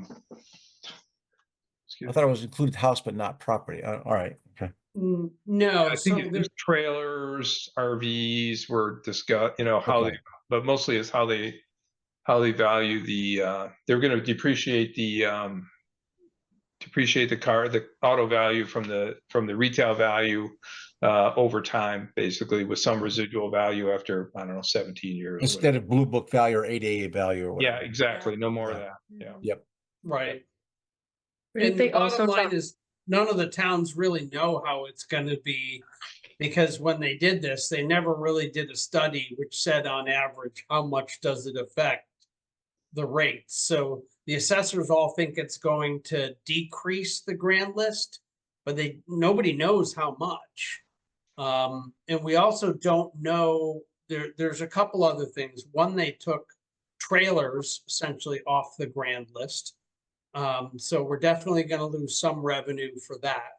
So if you have a motor home, that stays on the grand list, but if you just have a giant fifth wheeler, as far as I know, that comes off the grand list now, so that will no longer be taxable. For private owners, not commercial. Commercial stays on. Right, and then there's a rebate or and they're still working through the details of this, because this is not what the final way it was executed by the state is not exactly how the legislature passed it, but there is a a clause now that a veteran that is 100% disabled Mhm. will get 100% property tax, but just on their house. So not on their land, but Not on on their their- house. Yeah. That's what I was saying a minute ago. Yeah, Yeah, so it's Oh, very that part, yeah, convoluted. that's what I was talking about. And the difference is if there's a couple different ways you can look at somebody you can have something that's 100% service-related disability, or you could have somebody that has a 20% disability for hearing loss and a 10% disability for PTSD, and stack a few other things. And if it gets up to the category where it's considered 100% disabled, then they fall in that category. So there's a lot of gray with it. Last time I heard, I think we had 9 residents in Andover that applied for the complete exemption. How many of them will actually qualify, I don't know. But that will definitely affect the grand list also. So, so in a normal year, we have between, usually 1.5% and 2.5% appreciation of the grand list. In other words, the town budget can go up by 2.5% and be mill rate neutral. In this year, we don't know. So we probably don't have a cushion that we have in a lot of years. Mark, can I bring it back to the tri-board meet? Thank you, Eric, for that. Yep. I mean, that's something we'll have to see in the future, not to, Yep. But I did read that with interest too. Just the tri-board meeting, I just wanted to say a couple of things. Definitely, I know Mark already brought up that the topic that the budget will come up, I'm sure. All of the boards wanted to make sure that we definitely focused a little bit on, last year we had the meeting and this will be our second one together. Just how to have the boards, cohesively work together. Whoever had, I had sent an email out that if anybody has ideas that they want to put on the agenda, please send them to me. I don't think I will get in touch with Caitlin Greenhouse, who had brought this up. She was involved the last time with, Paula, when she was a board of selectmen. The 3 of us kind of took ideas, put the agenda together. So again, if anyone had any, hopefully it's going to be a nice meeting. Yeah. Where's that meeting? When's that meeting gonna I be want again? to clarify, it's the 4th at 7? Well, I was gonna ask both Rob and Bill if they were available. It's December 4th at 7. It's a That's a Wednesday. Wednesday. That works Yeah. for me. Wednesdays are fine. Tuesday. Oh, no, I'm sorry. Yeah. Yeah. Wednesday at 7. Yep, December 4th. So I believe that's in 2 weeks, right? The week after Thanksgiving. Yes. Yeah. We thought, let's try to stick to the beginning of December if we could, just because all of our boards will have other meetings and with the holidays and such. So when December 3rd was out, I threw out the date of December 4th. Let's try to hope. Yeah. First You know, week. look, I'll never complain about a Wednesday or a Thursday. Those are my days that are the best. So, I know everybody sometimes are really great about working around me, because, Mondays or Tuesdays are often hard for me. But yeah, that Wednesday's the 4th, that works fine. Great. That's Is great. that a Zoom meeting or is that a, I believe it's gonna be in person. Okay. We had Oh. the last one in person, which was pretty effective. I That's mean, I will. true. Yeah, it wasn't really fully determined, so. Yeah, I mean, we Let's can get find out. clarity on that. Yeah, if you can send out a note on that? yeah. I'll add it on to, I had sent something, but I will find out. Once we had this meeting, I'll reach out to Caitlin, see where we are with things and. Yeah. So as far as I know, the Board of Selectmen agrees to the 4th. Oh, 3 thank of the you. 4 board members and I can make it.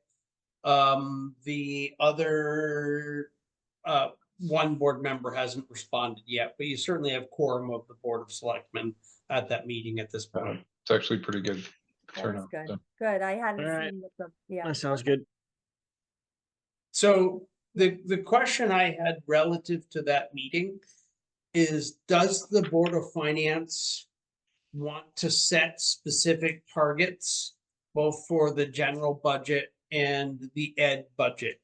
Because if you do, you probably ought to make that decision prior to the meeting, because once you're in the tri-board meeting, you're not really going to be able to discuss it among yourselves to set that. You're asking us now if we want to do that at that meeting that we're No, getting. not prior.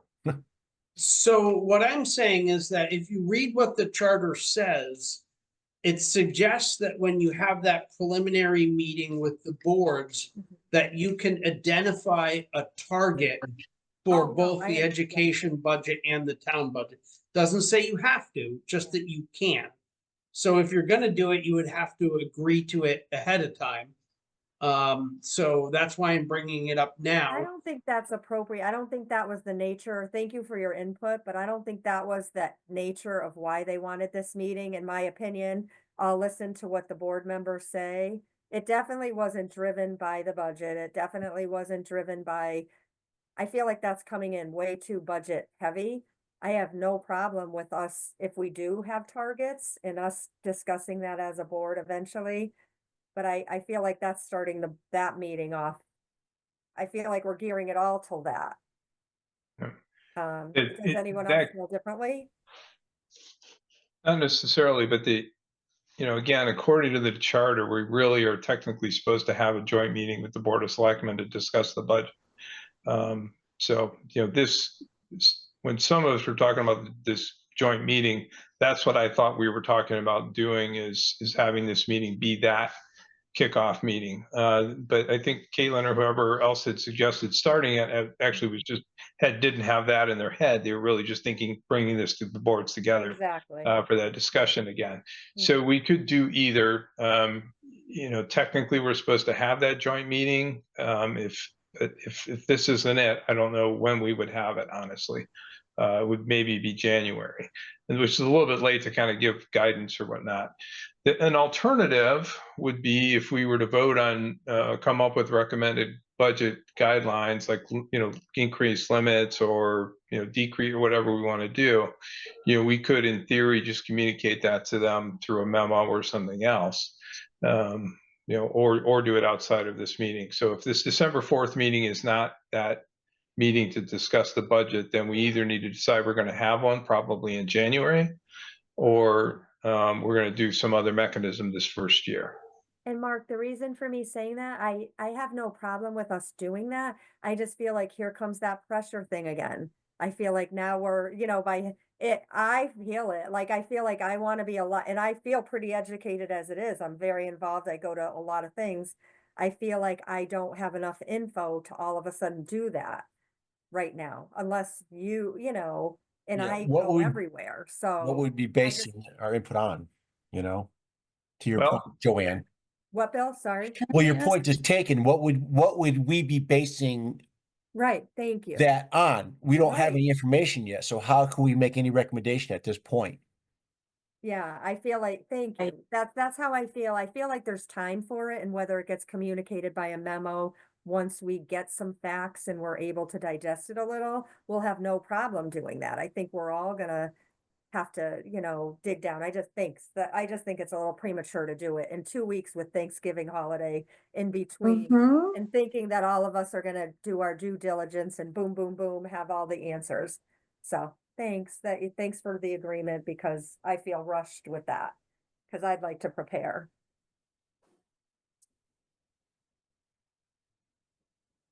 Well, But in maybe that case, then like I said, we'll have to decide separately. And I understand the sentiment. I certainly do, because it does seem like a lot, and things change quickly with this charter change. All of a sudden we're kind of up against this new schedule, which again, as I've said before, I think we can manage. But it does kind of throw this whole thing about the early meeting into a gray spot, because it's past October 15th. And we can gloss over discussing the budget and say that things are gonna be forthcoming. I have no problem with that. I just don't want to Eric's point, have to have our targets ready and prepared. Right. I mean, it can be glossed over in a nice way as we're discussing different things and say, hey, this could happen, and then, then We would not be remiss to visit the schedule, at least. Right, process Right. and schedule. right, and discussing That's items pretty like that. neutral, and that's just that's just solid, good Planning. communication and management, right? So everyone's aware of it. So what I think is that the Board of Ed's budget to some extent influences the town's budget and vice versa. So what I had put out to Caitlin and others is that what I thought was probably appropriate is that from the Board of Finance position, you guys outline the revised budget process. And I've given you the memo to what that's likely going to be. And if you want to change that, you can. But I've given you a timeline, which I think works. Set some sort of expectation for the other boards. If you want, it sounds like you don't want to, and that's okay too. You're not obligated to, it's just you have the option to do it at that meeting. And then 3, make sure that all the entities understand the ramifications for the other budget pressures that are going to be on the grand list. Because regardless of what anybody wants to budget, we all know roughly what the public will accept for a mill rate increase, because we've had plenty of practice in the past of trying to push a bigger mill rate through than the public will accept in getting it kicked back. So we should kind of know that going in.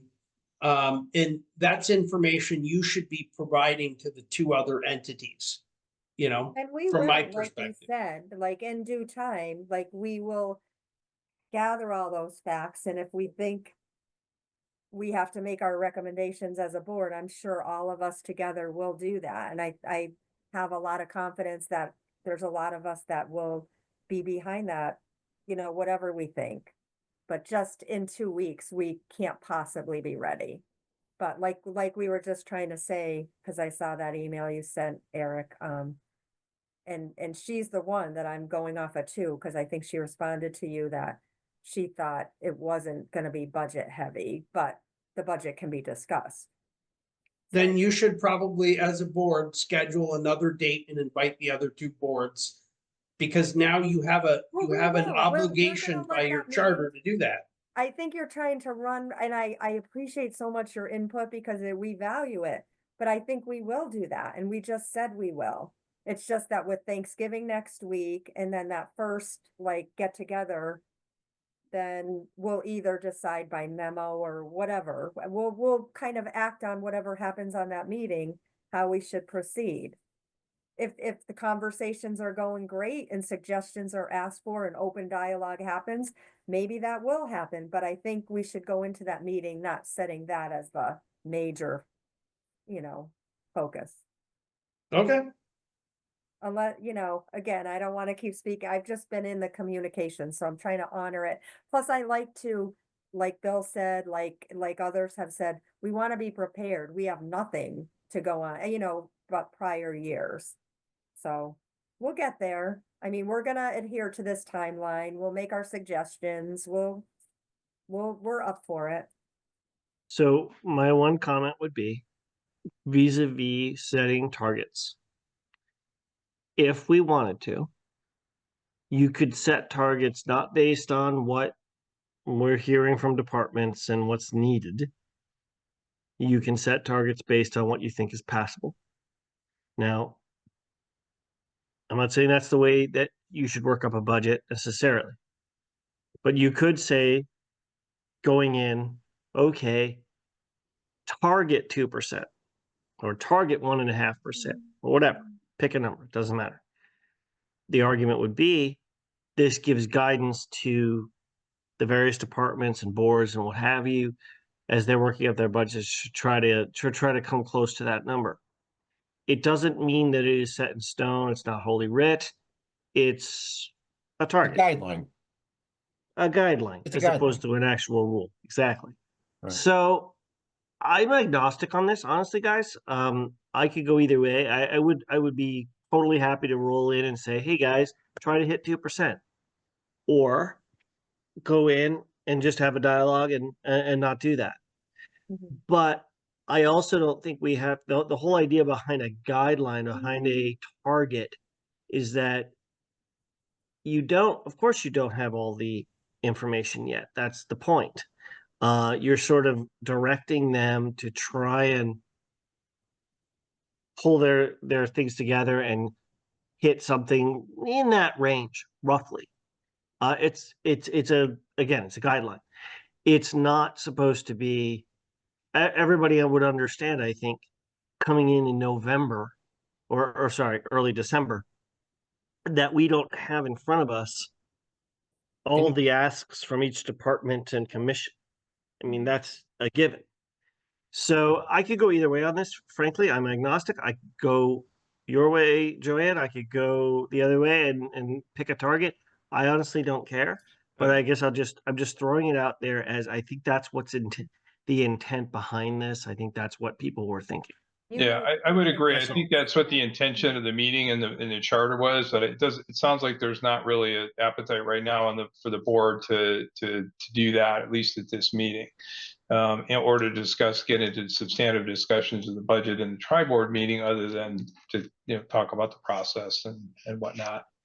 So, if anybody wants to make a motion to something different, that's fine, but I would say let's move on because I think we've kind of got what we're going to get out of this. We could talk about this in circles all night. Yeah, eventually, I just want to add, eventually, I definitely, thank you, Rob, for clarifying that. I was focusing on the tri-board meeting and I know who's going to be there. So yeah, Okay.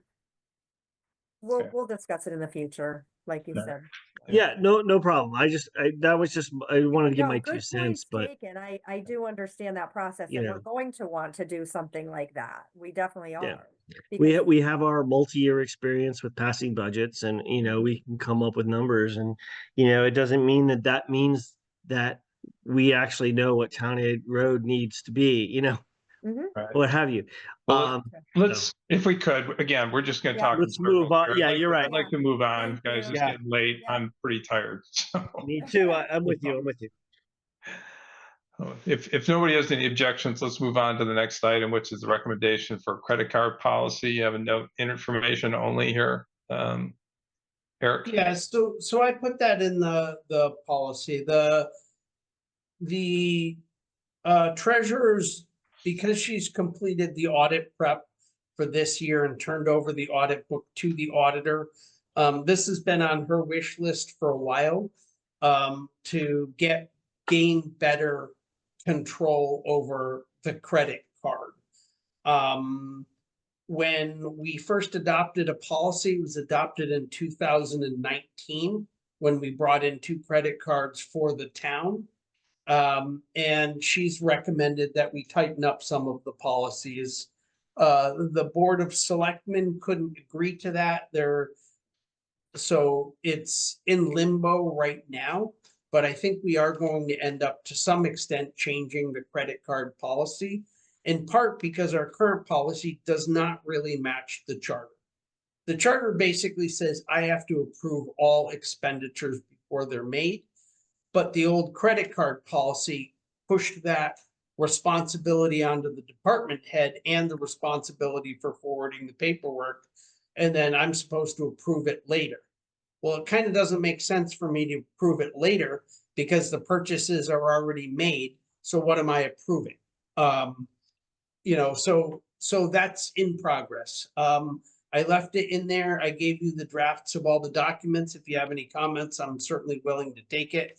Ultimately, I think that's a Board of Selectmen decision, probably not a Board of Finance decision in this case, but if you have any guidance, I'm happy to pass it along. I probably would agree with that. It is kind of an executive, process policy type thing. It's not really about expenditures per se, but how they're handled internally. I mean, we are responsible for checks and balances to some degree. Anybody have any other questions or comments? Or, I mean, you're going to, I assume, fill this in as if and when it moves further through the Board of Selectmen. Sure.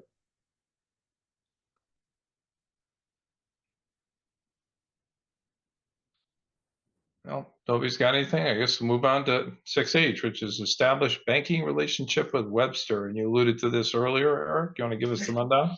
Sure. So, the treasurer and I have gone out and interviewed, multiple banks. We've been trying to get away from M&T for a while because their customer service has been horrendous. Basically, we no longer have Brinks pickup from our deposits. We have to bring all the deposits to the bank, even though they promised us for the last year and a half that they would reinstate that. They've never managed to be able to, and Brinks still thinks the town owes them money because when they took over from Peoples, they just stopped paying Brinks. That's just one example. The other example is we cannot get the ability to examine our credit card transactions in real time.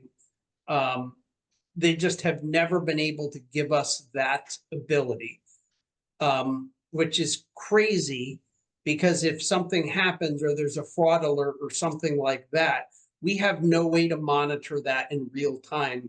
And every time that has to happen, I have to go in and talk to the branch manager or the assistant manager and do all that in person, which is kind of a waste of my time.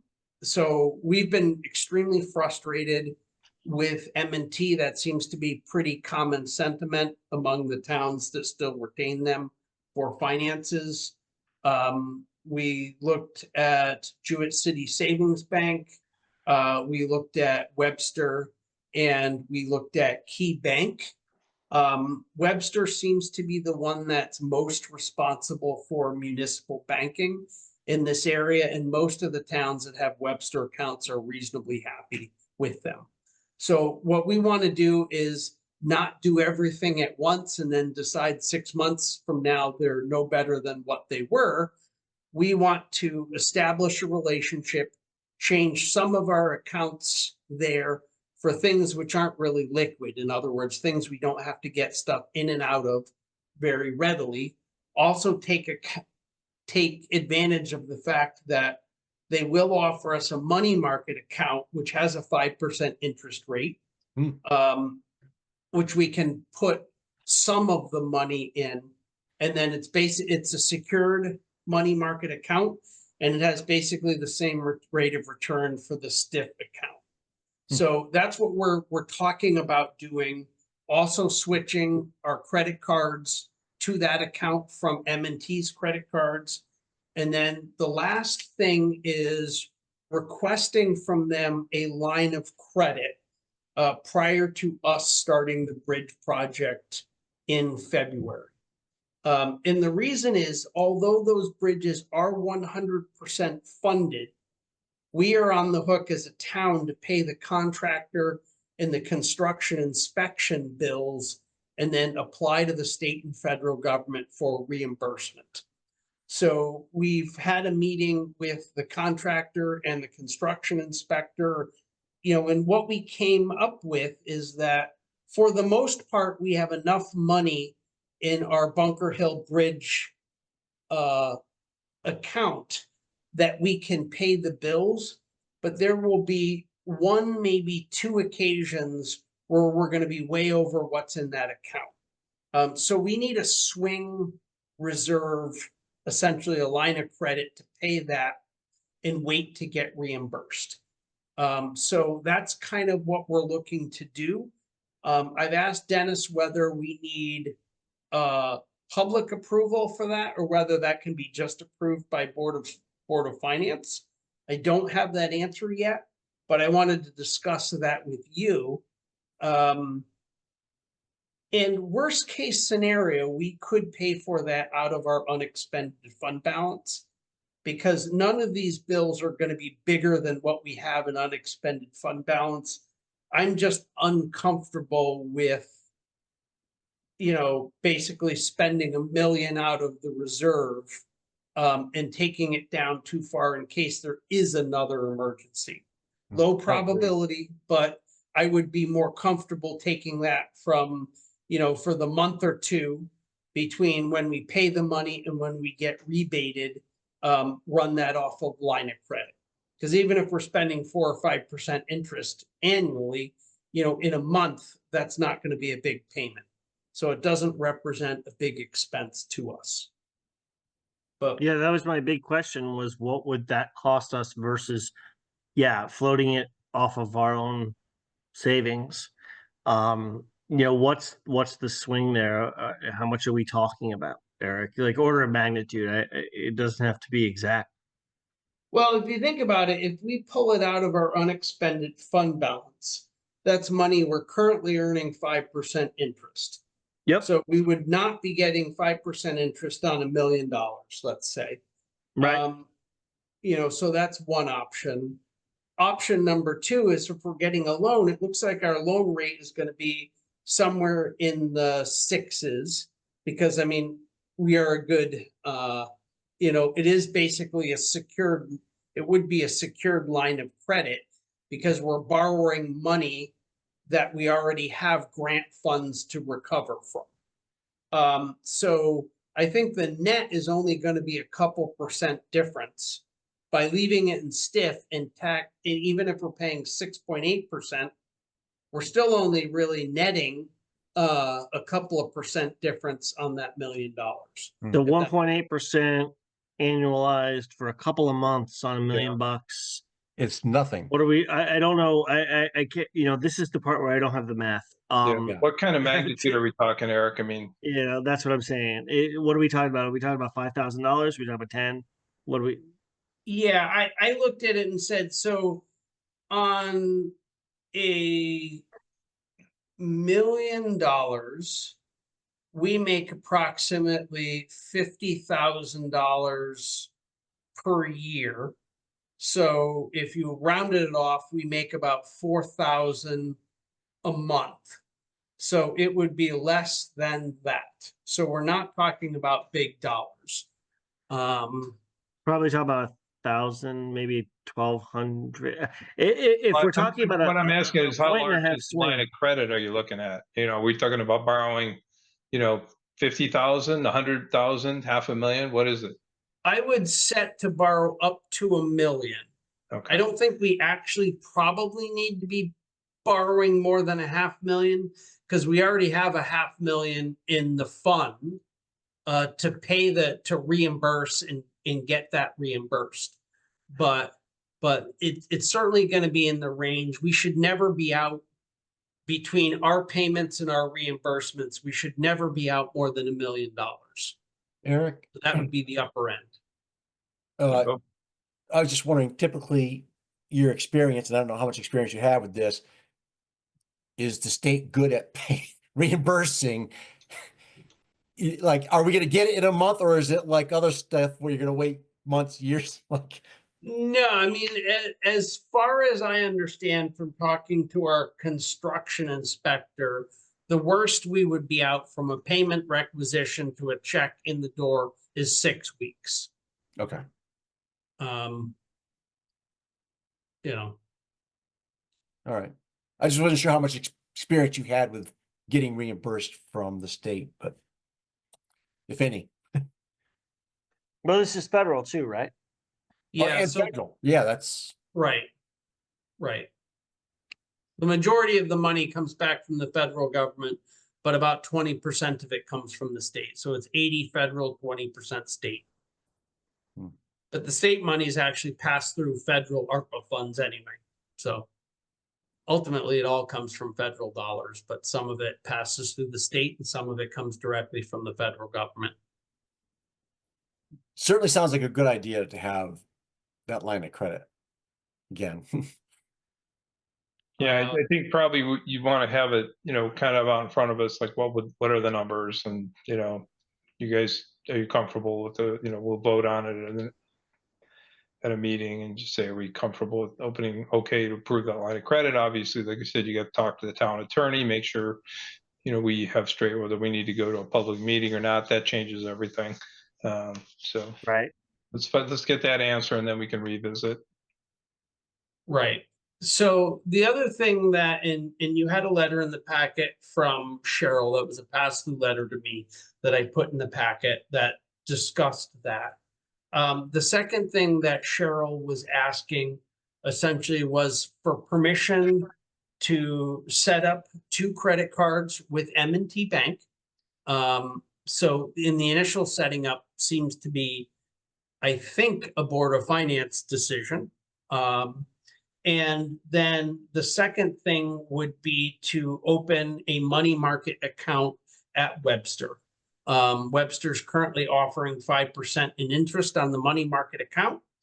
And the second thing is she made a recommendation on closing some of the M&T checking accounts and transferring that money in with other money into the money market account.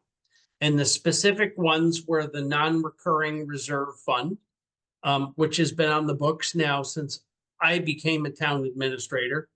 And I'm actually not really sure any of us understand what that is, or why we have it. We've certainly never spent anything from it. The fire engine reserve fund, which is just the money that was originally put in the fire engine bank account, which is not the total amount in the fire engine, fund.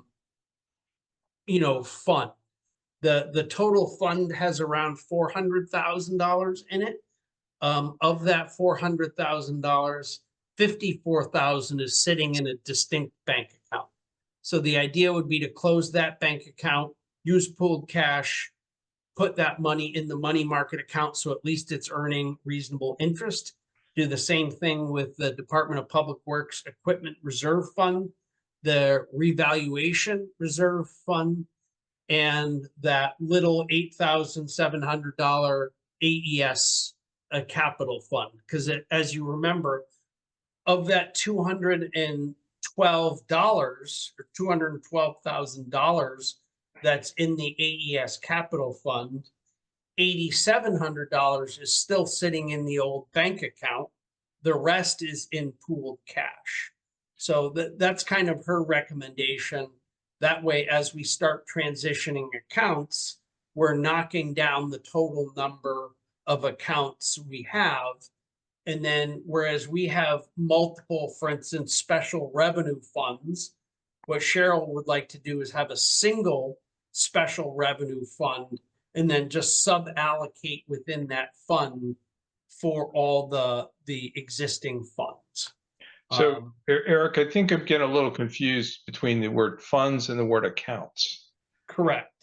When I say account, I mean a physical, one of our 26 M&T bank accounts. Right.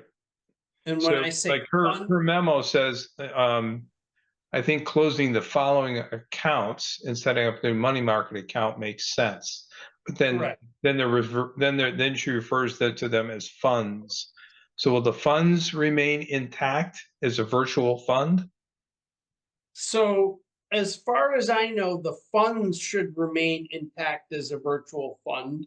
Okay. We could shift, we have talked about whether it's smarter to shift all the money that's currently in pooled cash in the STIF account and dump it into the money market, since it's basically the same interest.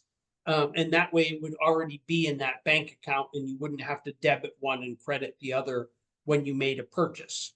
That's really for her to decide what the simplest way to do that is, if that makes sense. Yeah. I mean, personally, I have no problem closing the accounts, and she's already referring to something we talked about earlier, which is to allocate any interest to the various funds based on the relative value. Right. It makes sense. There's no sense keeping things any more complicated than they need to be. Louise? Yeah, Eric, why are you looking to open up credit in M&T? That's what I was going to ask. Thank you, Louise. That was my Yeah. question. We're not opening up credit in M&T. The credit card, Credit card, you said. credit cards. Oh, if I did, that was a mistake. Our Ah. intention is to close the M&T cards and swap them over to 2 Webster cards so we can Okay. actually monitor them. Okay, you said open 2 M&T, and I was like, what? Yeah. Oh, sorry, that was my error. Catch. I didn't. Okay. Yeah. Thank you. Kim, is that your hand up, or are you just adjusting the screen? Adjusting the screen, thank you. All right. that stuff all makes sense to me as long as we are tracking things properly. We should. I'm fully on board with this idea of consolidating our accounts down and getting as much of our money as humanly possible into accounts that are earning interest. So works for me. Absolutely. Anybody want to make a motion to? I have another question. Yeah, go ahead, The Louise. stiff account versus the money market account. Money markets can change at any time. What Look kind, in the stiff account. The stiff Oh, wait. account interest changes daily. it's the same thing? Yep. Okay, That basically are they just keying off the same rate? Probably the prime Actually, rate. Probably, Yeah, probably going off the Fed prime rate. Yep. Yeah. all right. Yeah, I'm good with that.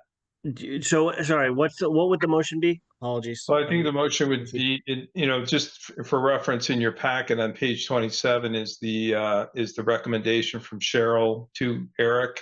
So it's got a That's right. fairly good detail there, and I think it could be as simple as, motion to recommend that, Cheryl take the action to consolidate the accounts as recommended in her memo. Memo of Wednesday, November 13th. Yeah. To move 5 different funds into Webster Bank. I'll make that motion. I'll go ahead and I'll move that we go ahead and approve Cheryl's plan to move those 5 fund amounts into a new Webster Bank account to see how that goes. And does that include the credit card? Does that have to be part of the motion? No, they're not really part of that. Okay, that's fine. Just I talking would second that motion as well. Okay, thanks, Bill. Further discussion? All those in favor say aye. Aye. Aye. Any opposed? Any abstentions? Okay, hearing none, then do you have our approval to move forward on that, Eric, when such time allows and we move to Webster? And obviously keep us updated on how that goes customer service wise. Yeah. And that was 6I, which is the recommendations for account. Speaking as a guy who has an M&T account. I have a Webster account. I like them. Yeah, I know. I've had so much frustration. I just hate moving. Anyway. I think this, I think this takes us to 6J, which is the status of the town audits. Joanne had asked about these earlier, and we did have some input from the treasurer. I'm not sure if she copied everything. Joanne, I don't know if you want to comment on that. Yeah, in my basis was, I know that last November we had an audit it was on our agenda. And I don't think she did copy everyone. I just wanted to see where we were in the cycle of audits, because last November we did one. And then I thought I had gone through all the agendas. I had posed this question to Eric and Cheryl nicely answered it today.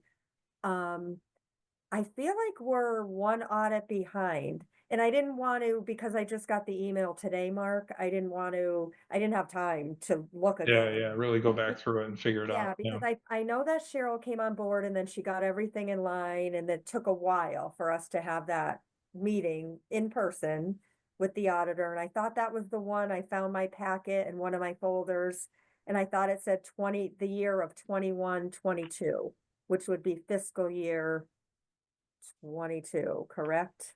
And so then Cheryl went on board and told me where she was in this year. Our fiscal year ends June 30th.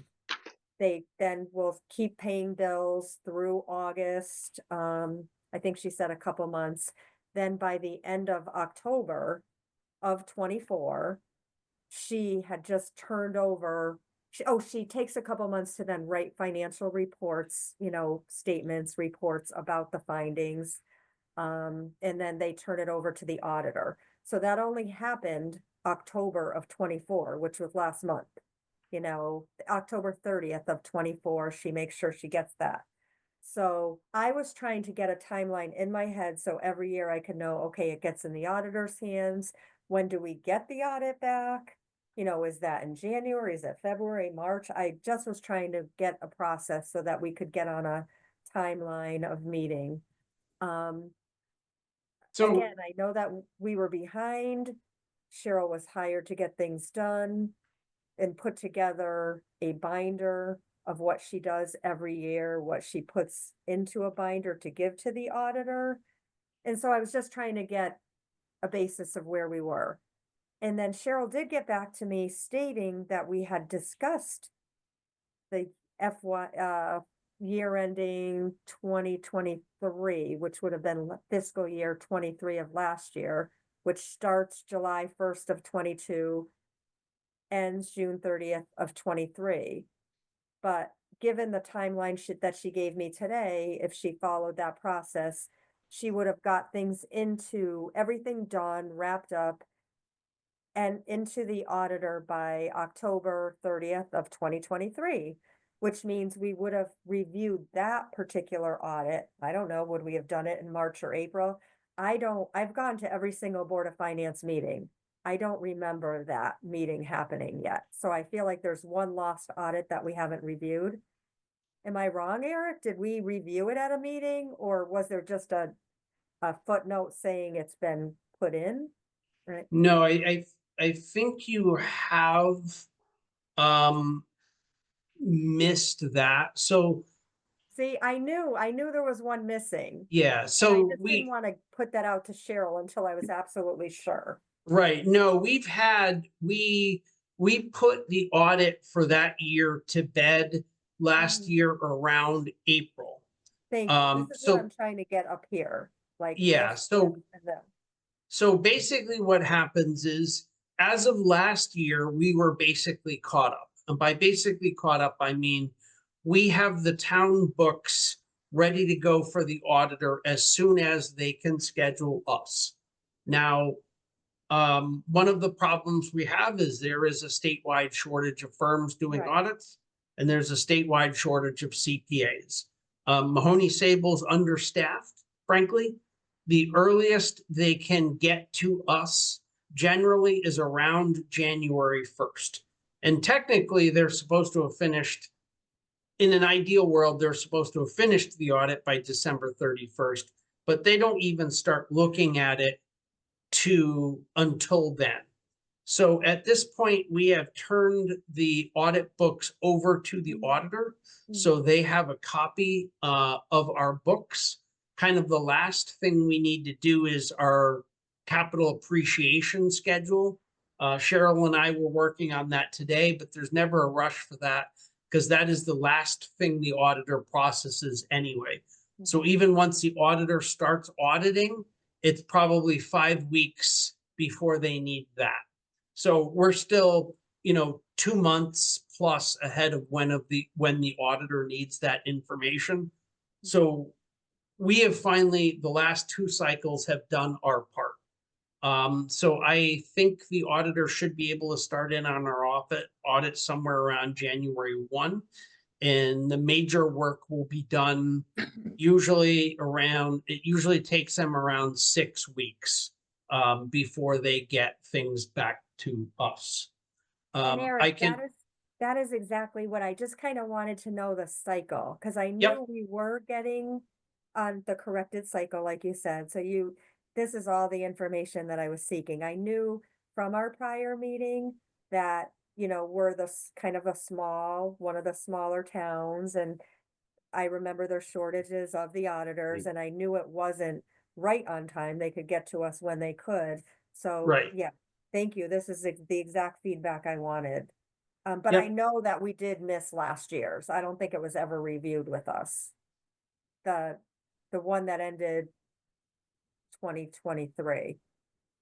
pretty sure it was, It's but I could be wrong. It's set, well, then maybe I have the wrong audit in the wrong book, because I was trying to make sense of the minutes, the agendas, and my backup from the meeting. And my backup from the meeting was 2021, 2023 with the whole big binder. So I'll listen. I know it's been a long meeting. Sorry, I just wanted to interject. So it's usually, finish fiscal year ends June 30th. Obviously, we have a couple months of finishing all the bills. Then we have the payments and outstanding. Then she takes a couple months to prepare by October 30th, the financial statements and everything to give to the auditor, minus what you just talked about, the depreciation schedule. Correct. And then come in a normal, by state law, it's supposed to be done by December 31st. or whatever you said, the rules, but we kind of go past that. Right, so let's put it in perspective. 75% of the towns in the state of Connecticut do not make the December 31st deadline. So even though that is a state guideline, most towns don't move. In the last 3 or 4 years, 25% of the towns have not made the drop dead date, which is July 1 after, so 6 months after they recommend. Okay. And if you remember right, 2 years ago, we missed that by a couple of weeks.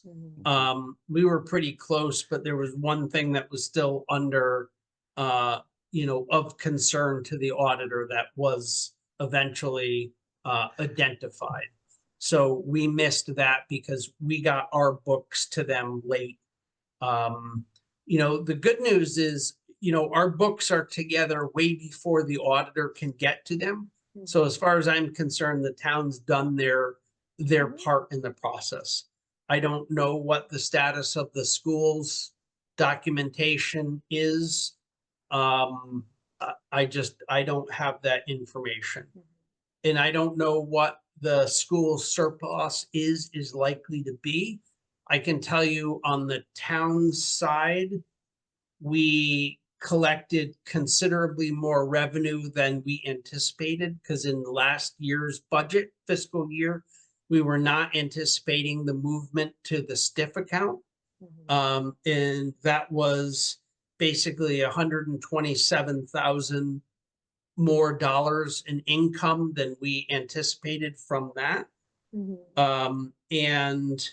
So all total revenue wise, we came in around 146,000 over our initial estimate. So we made more money than we anticipated, and we spent about the equivalent. We underspent our budget as best we can tell by about $165,000. So the net is about $300,000 that appears will flow back into the unexpended fund balance from that year. So that's, that's awesome, actually. So that's good I guess news. what I'm saying is financially, we're sound right now. And we've been pretty consistent with that total. So Yeah, because I'd that's like been to, I'm good. gonna backtrack and see what it was for the fiscal year that you said the audit's already in, and the 2023. So I'll have to backtrack and compare that. So if going on what you said and sticking to just this final timeline thing, so if he starts in January, you would think we might have had it back by April-ish, or you were thinking 6 weeks, 8. So I'm gonna look forward and see when that would have been presented to us. And I just don't recall it at all. But I mean, I don't know. Is it Yeah. available somewhere where we could still review it? Yeah, absolutely. And You that's could what go in these the questions treasurer. were leading up to, Liz. That's what I was like, we have to do Yeah. this. I don't remember, because it helps Sure. us moving forward. Sure. Yeah. Did Sure. you say it's supposed to be under the treasurer's? You all want a hard copy, or not a hard copy, because I don't think we had that many printed this year. Do you want a PDF of the whole audit file? Because I'm I would pretty like sure that. I've given it to the board before, but I'm happy to give it to you again. Now, I just I'm new, remember so reading about it and, oh, go ahead, Liz. That's, yeah, I'm new, so I would like it. yeah, I Sure. definitely wanted, I've been asking these audit questions for like the last couple weeks, so just trying to get wrap my brain around the system and feeling like we missed a review. So, Yep. Does anybody else feel like we've missed a review? I mean, I remember going through those reviews, but I don't know specifically for that year, Joanne. We had one Anybody with else? Mike Van Deventer last year. Do you remember? Because he had to miss a couple meetings because his son had gotten injured that one time. Right. And I'm trying to remember the timing for all that. So and truth, it that's was last November, believe it or not, and when I brought out, and that's all, I'm just trying to get the years, Yeah. yeah, and based on what he's saying with the timeline, it probably would have been in our May, June, July, we're only at November. So if the audit for the year I'm talking about, fiscal that ended 2023, and then you wouldn't have seen it and been completed till April of 2024-ish, it would have been in the last couple of months, and I just don't recall it at all. So I'm just gonna backtrack. I'm glad we're getting the timeline, and if we haven't reviewed it, we can basically maybe I'll look at it, have a few Yeah, take a questions, look that's at it. all. Yeah. It just helps in the budget process, so thank you for letting me add it to the agenda and trying to kind of understand it, the timeline. Can I ask another question before we move on? And I Yep, swear it's the last one. Are we privy to the school's audit results? They're Uh, combined. so it's a combined audit, so when I send you the audit report, it will include, it includes both entities. Thank you. Yep. Because frankly, because they don't. Ordinarily, what's statutorily supposed to happen is they're supposed to give the treasurer, town treasurer, who's also technically the school board treasurer, the information to prepare the financial statements, which are then audited by Mahoney Sable. We don't ever get enough information to actually do that. They provide that information directly to the auditor. So the auditor then has to prepare the combined financial statements, and then back charges the school for the cost of doing that. So that's basically what's happening now. Okay. Any other? How many questions? years of the audit do you want? I got it on my desktop going back to the 1920 budget year. I'd be happy to send them all to you if you want them all, or I can just give you all the latest one. Tell me what you want. I'd go back to definitely- 20. Okay, I'd No go back to 20. Yeah, I Sure. want the Yeah. one that I was talking about, please, the 22, 23, the one that we would have met on this year sometime in 2024, because I have the other. Okay. Yeah, I've never seen them before, so No, Yeah, it's good sure. to compare year to year too. Yeah. They make for thrilling reading. I bet. And should they be posted somewhere on the website or no? Is that not? You could. I'm not sure most people would be interested in it, but they could always call and ask. Okay. Because Yeah, I I don't know. I didn't see them. I've been trying to do some homework and Yeah. didn't see anything like that. Oh, sure. Yep.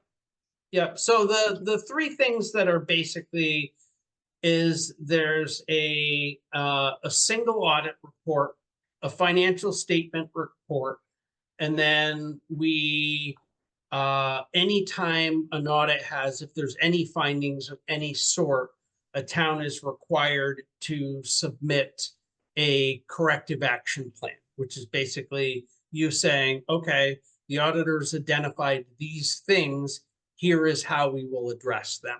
So I can send you those also. The findings are really the kind of the most important part of that. What's the finding, and what have we agreed to do to do better, basically. Yep. Yep. Okay. The rest of it's a lot of dry legalese and some financial review. Right. I may read it. I may read it once and say, "Oh yeah, I never need to read this again." Well, I think the findings are interesting. I mean, if you went back 4 or 5 years, you'd see that the findings there have been findings every year. Some of them major, some of them minor. And a few years ago, I think we've definitely gotten our house much more in order than it used to be. Absolutely. With Here's what I Cheryl had as found- treasurer, sorry. especially.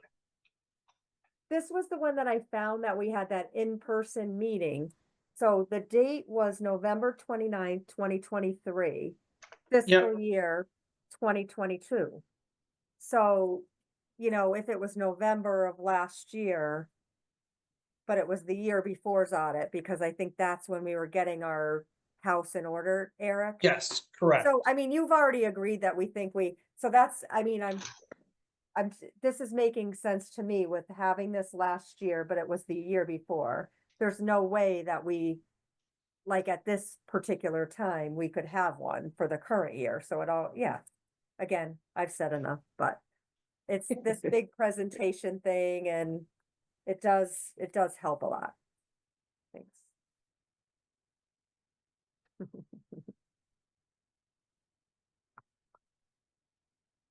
Okay, any other questions or comments on the audit process? Okay, I guess we'll move on to agenda item 7, which is board open discussion. Does anybody have anything else to bring before the board?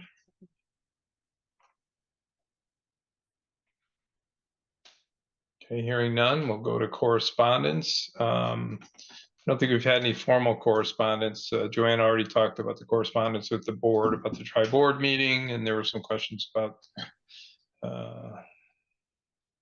some of the stuff accounts. That was really more to the treasurer, I guess. Anybody have anything else? Okay, public speak. I don't see anybody in the public speak arena. This is just board members plus the community voice channel and Eric is the town of Andover. So if nobody has any objections, I think we should move for adjournment. Would anybody like to so move? I will I'll say. make a motion to, oh, I saw Bill's hand up. Yeah. Okay. Bill moves to adjourn. Who seconds? Joanne, you want to second I'll that? second it. Okay. Any discussion? Okay, hearing none, we'll all vote. All those in favor say aye. Aye. Bye. Anybody Aye. opposed? Going once, going twice? No? Any abstentions? Okay, the meeting is adjourned. Thank you very much, everybody. A lot to cover. Recording We stopped. do. And hopefully we'll see you on December 4th. Sounds good. Thank you. Okay. Thank you, everybody.